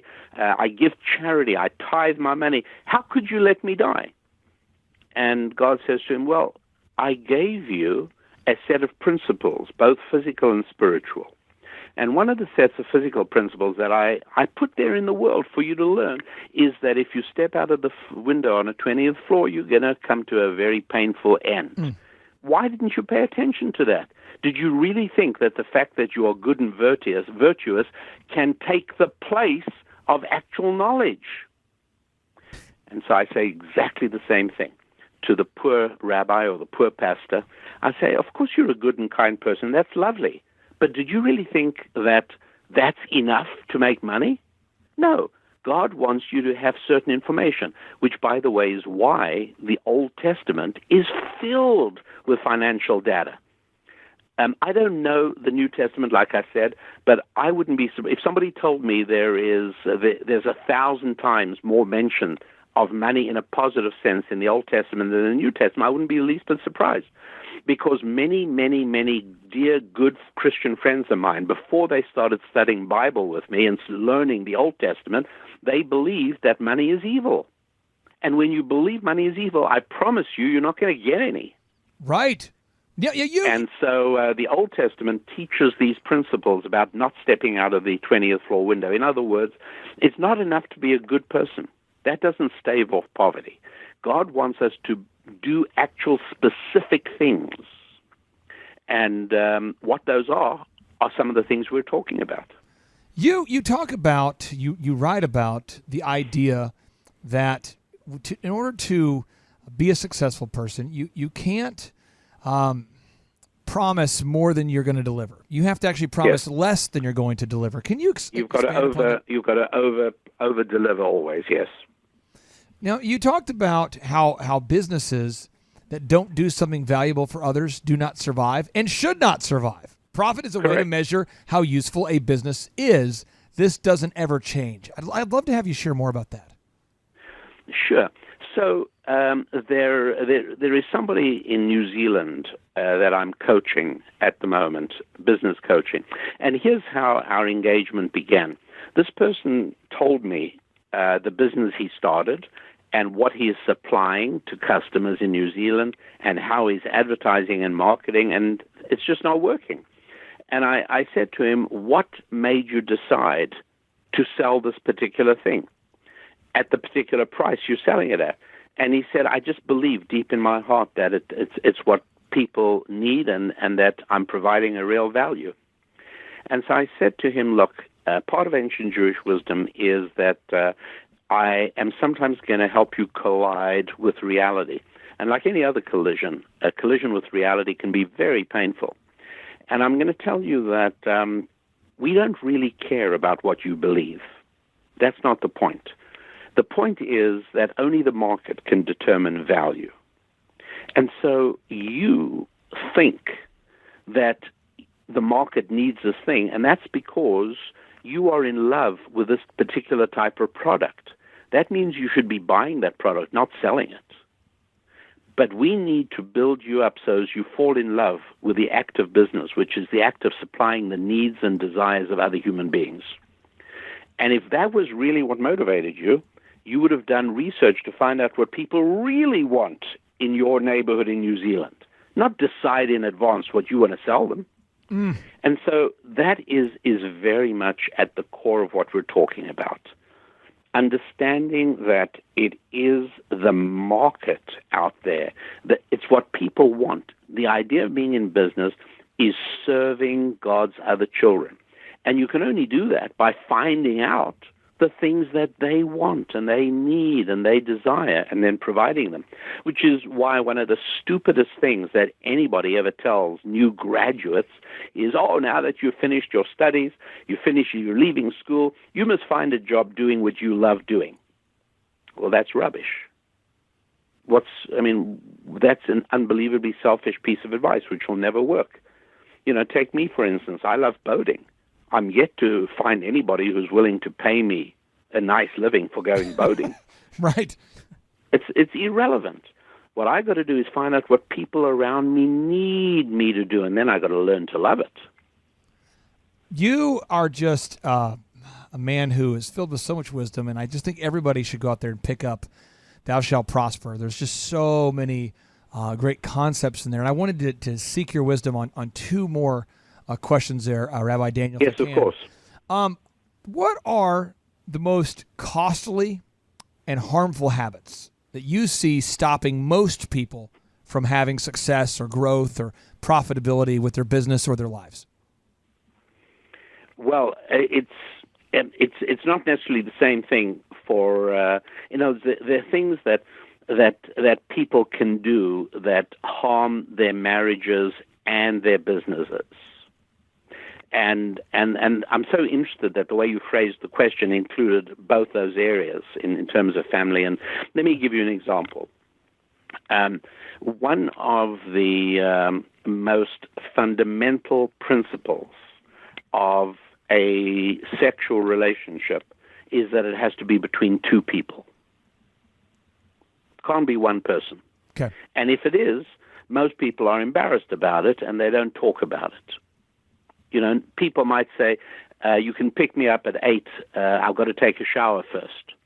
But they'll never say, pick me up at 8 because I first have to shower and, you'll pardon me, provide myself with sexual satisfaction. Nobody would ever say that because there's an embarrassment because you're not providing anybody else with anything. And we human beings were created by God to be givers, not takers. And so that's one of the reasons that that particular solitary activity is shameful. As much as, Bill Clinton had a Surgeon General who he had to fire because she was obsessed with trying to normalize and popularize that particular solitary behavior. True. People weren't interested in it because deep down in our souls, we all know that sex is a gift for bringing together two people. It's bringing joy to another person.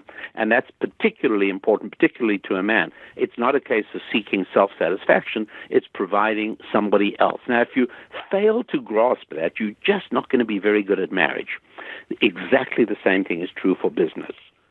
And that is, you have to be obsessively preoccupied with fulfilling the needs of another person.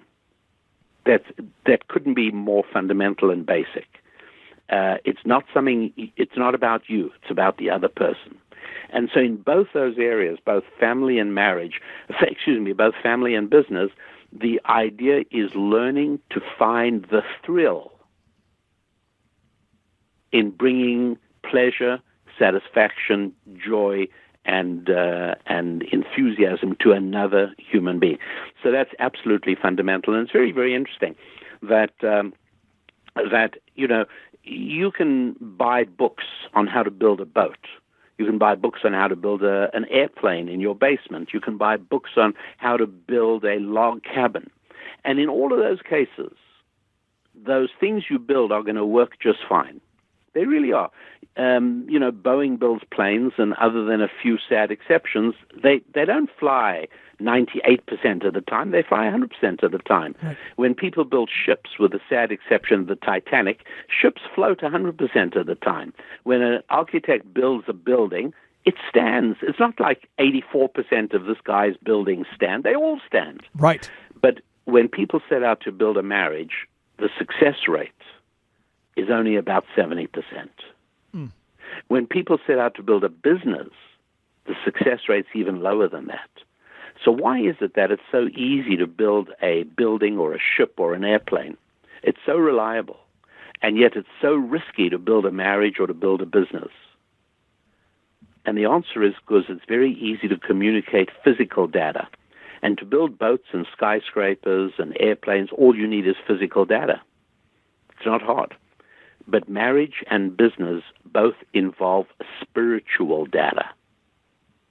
And without that spiritual data, your chances are very low. Rabbi Daniel, and I don't want you to take this as an offensive question. You are not Bill Gates. You're not Oprah.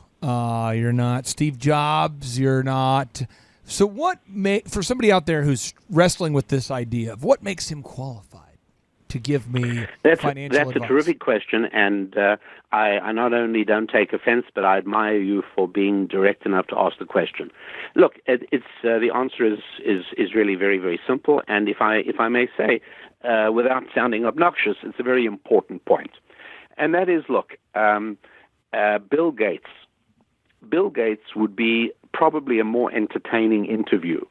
And people who heard you interviewing Bill Gates would probably talk about it for the next 3 weeks. Oh, wow, I heard Bill Gates interview. Because he's a celebrity and he's one of the wealthiest guys in the world. And this is remarkable. However, with all humility, I'm more useful than Bill Gates. Bill Gates is very, very helpful in terms of making money as long as your father is a very prominent and well-connected national attorney, and as long as your mother is on the board of directors of IBM, and as long as you dropped out of a prestigious university at the cusp of the computer revolution. If all of those things apply to you, Bill Gates is more useful to you than I am. Got it. But if you dropped Bill Gates into Wichita, Kansas, with $100 in his pocket, and you dropped any student of mine into Wichita, Kansas, with $100 in his pocket, I am almost 100% willing to guarantee that at the end of the first month, my student will have a whole lot more success than Bill Gates will. And I'm willing to guarantee that at the end of a year, Bill Gates will be knocking on doors asking for help, and my student will be well on the road to a fortune. That's the difference. And the same thing applies to Bezos or Donald Trump. They are all very specific people. Bezos, by the way, might be a slight exception because he did start a business from absolutely nothing. So he may well be a bit different. But what I bring is history's most effective longitudinal study of hundreds of thousands of ordinary men and women, Jewish men and women, of all colors and all sizes and all shapes and all backgrounds, all of whom succeeded financially beyond your wildest dreams. There are people who started huge businesses in America, like CVS Pharmacy and Commodore Computers and Chappelle Construction, that was started by people who came out of World War II with their families destroyed, with their backgrounds destroyed, with their wealth destroyed. They came as broken, penniless people. And they became giants of commerce. They became multimillionaires. Using what? Using the principles of ancient Jewish wisdom. Rabbi Daniel, thank you so much for investing the time in our listeners. I personally will be listening to this show multiple times. One, because I go through and edit every show, so I will definitely listen to it once. But there's certain shows where I'll listen to the show 2 times or 3 times, and then your book, it's so practical, but yet it provides so much context, so much richness of wisdom. If you had to recommend one of your books to the listeners out there, is there a certain book you'd recommend? And then I'll let you get back to doing what you do. I would recommend either start with Thou Shalt Prosper, okay, and then move on to Business Secrets from the Bible, or you can start with Business Secrets from the Bible and move on to Thou Shalt Prosper. Well, we're going to put a link to the show notes right now, and let's get you have Thou Shalt Prosper, which I've read, and the other book title there, Rabbi, was what? Business Secrets from the Bible. Business Secrets from the Bible. We're going to buy one right now on Amazon. That way we're starting the momentum here. Thank you for investing in our listeners, and I just hope you have an awesome day. Thank you very much indeed. It's been an honor to be with you, and I wish success and prosperity to everybody listening in. In 1938, the Fair Labor Standards Act was passed, created, and put into law. However, think about this for a second. If the Pilgrims who came over to the United States of America they landed at Plymouth Rock, imagine that they believed in the 40-hour work week. Would they have survived? No. Okay, let's look at the 40-hour work week from a secular perspective. Elon Musk, who is the guy behind PayPal, the man behind Tesla, the guy behind SpaceX, he once wrote, and I'm quoting, Elon Musk once wrote, he said, "Work like hell. I mean, you just have to put in 80 to 100 hours per week. This improves the odds of success. If other people are putting in 40-hour work weeks and you're putting in 100-hour work weeks, then if you're doing the same thing, you know that you will achieve in 4 months what it takes them to achieve in a year."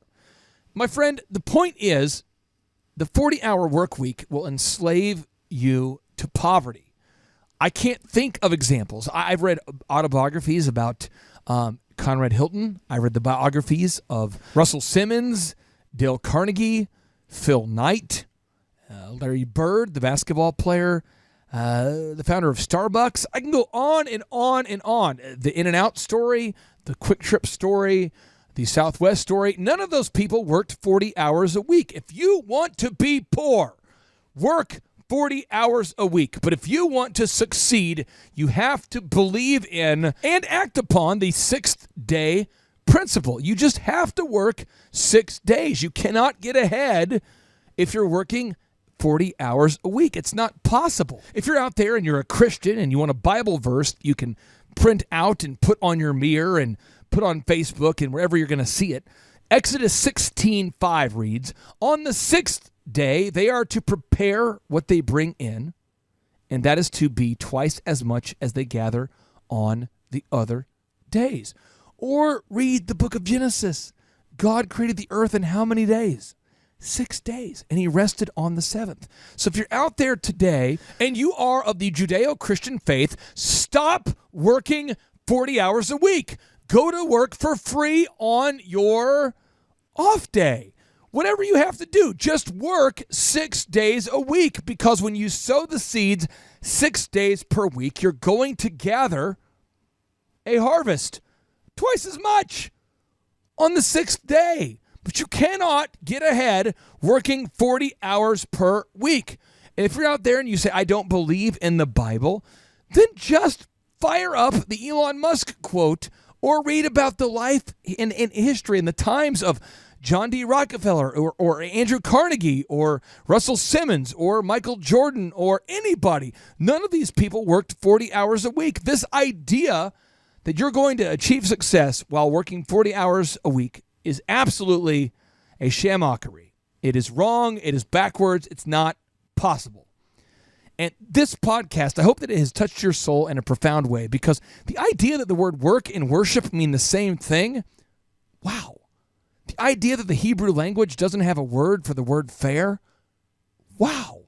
The idea that the Hebrew language doesn't even acknowledge the word retirement because they think the word is obscene, that deserves a wow. What does it mean to be obscene?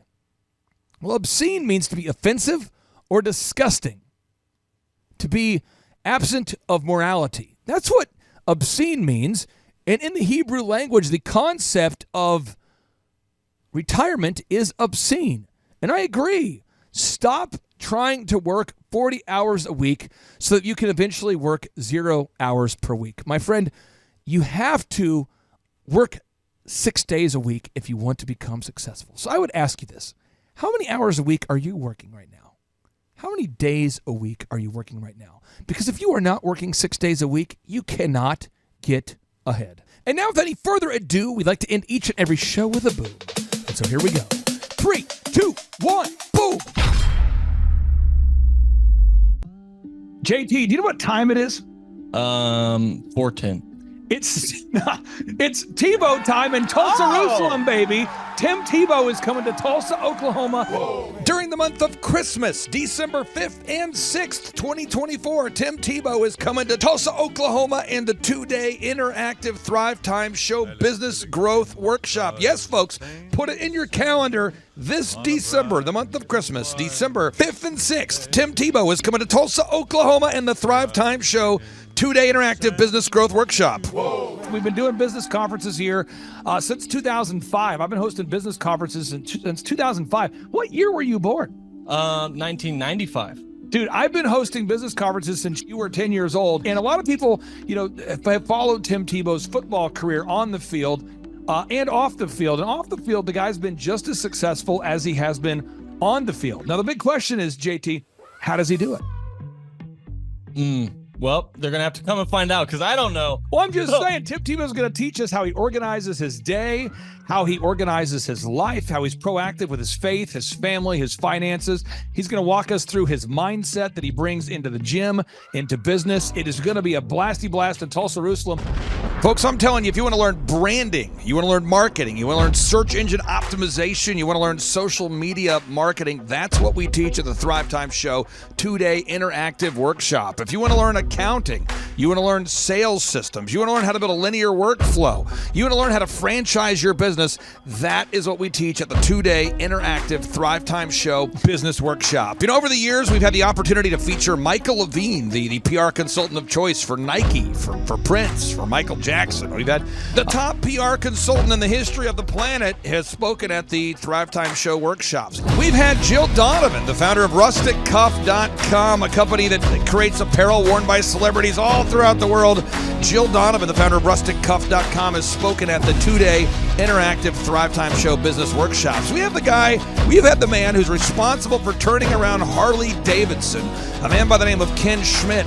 He has spoken at the Thrivetime Show 2-day interactive business workshops. Folks, I'm telling you, these events are going to teach you what you need to know to start and grow a successful business. And the way we price the events, the way we do these events, is you can pay $250 for a ticket or whatever price that you can afford. What? Yes, we've designed these events to be affordable for you, and we want to see you live and in person at the 2-day interactive December 5th and 6th Thrivetime Show Business Workshop. Everything that you need to succeed will be taught at the 2-day interactive Thrivetime Show Business Workshop, December 5th and 6th in Tulsa, Oklahoma.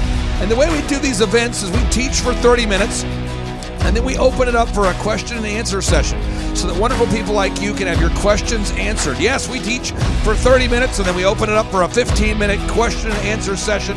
It's interactive. It's 2 days. It's in Tulsa, Oklahoma. We've been doing these events since 2005, and I'm telling you, folks, it's going to blow your mind. Yes, ladies and gentlemen, the Thrivetime Show 2-day interactive business workshop is America's highest rated and most reviewed business workshop. See the thousands of video testimonials from real people just like you who've been able to build multi-million-dollar companies. Watch those testimonials today at thrivetimeshow.com. Simply by clicking on the testimonials button right there at thrivetimeshow.com, you're going to see thousands of people just like you who've been able to go from just surviving to thriving. Whoa. Each and every day, we're going to add more and more speakers to this all-star lineup, but I encourage everybody out there today, get those tickets today. Go to thrivetimeshow.com. Again, that's thrivetimeshow.com. And some people might be saying, well, how do I do it? What do I do? How does it work? You just go to thrivetimeshow.com. Let's go there now. We're feeling the flow. We're going to thrivetimeshow.com. Again, you just go to thrivetimeshow.com. You click on the business conferences button, and you click on the request tickets button right there. The way I do our conferences is we tell people it's $250 to get a ticket. Yep. Or whatever price that you can afford. And the reason why I do that is I grew up without money.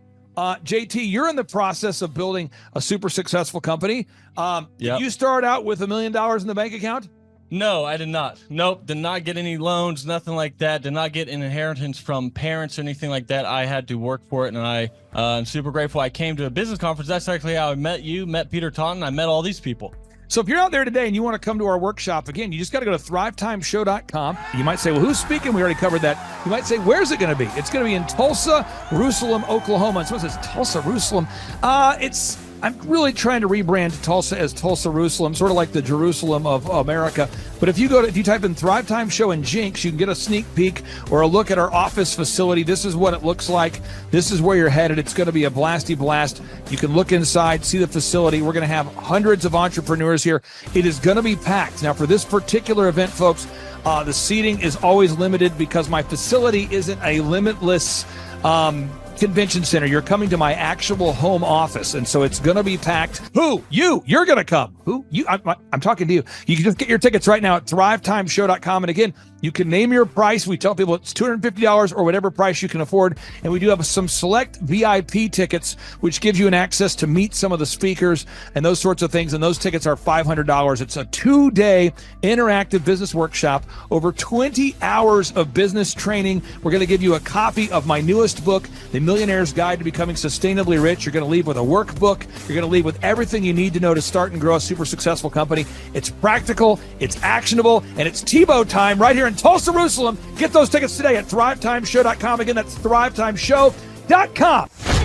Hello, I'm Michael Levine, and I'm talking to you right now from the center of Hollywood, California, where I have represented over the last 35 years 58 Academy Award winners, 34 Grammy Award winners, 43 New York Times bestsellers.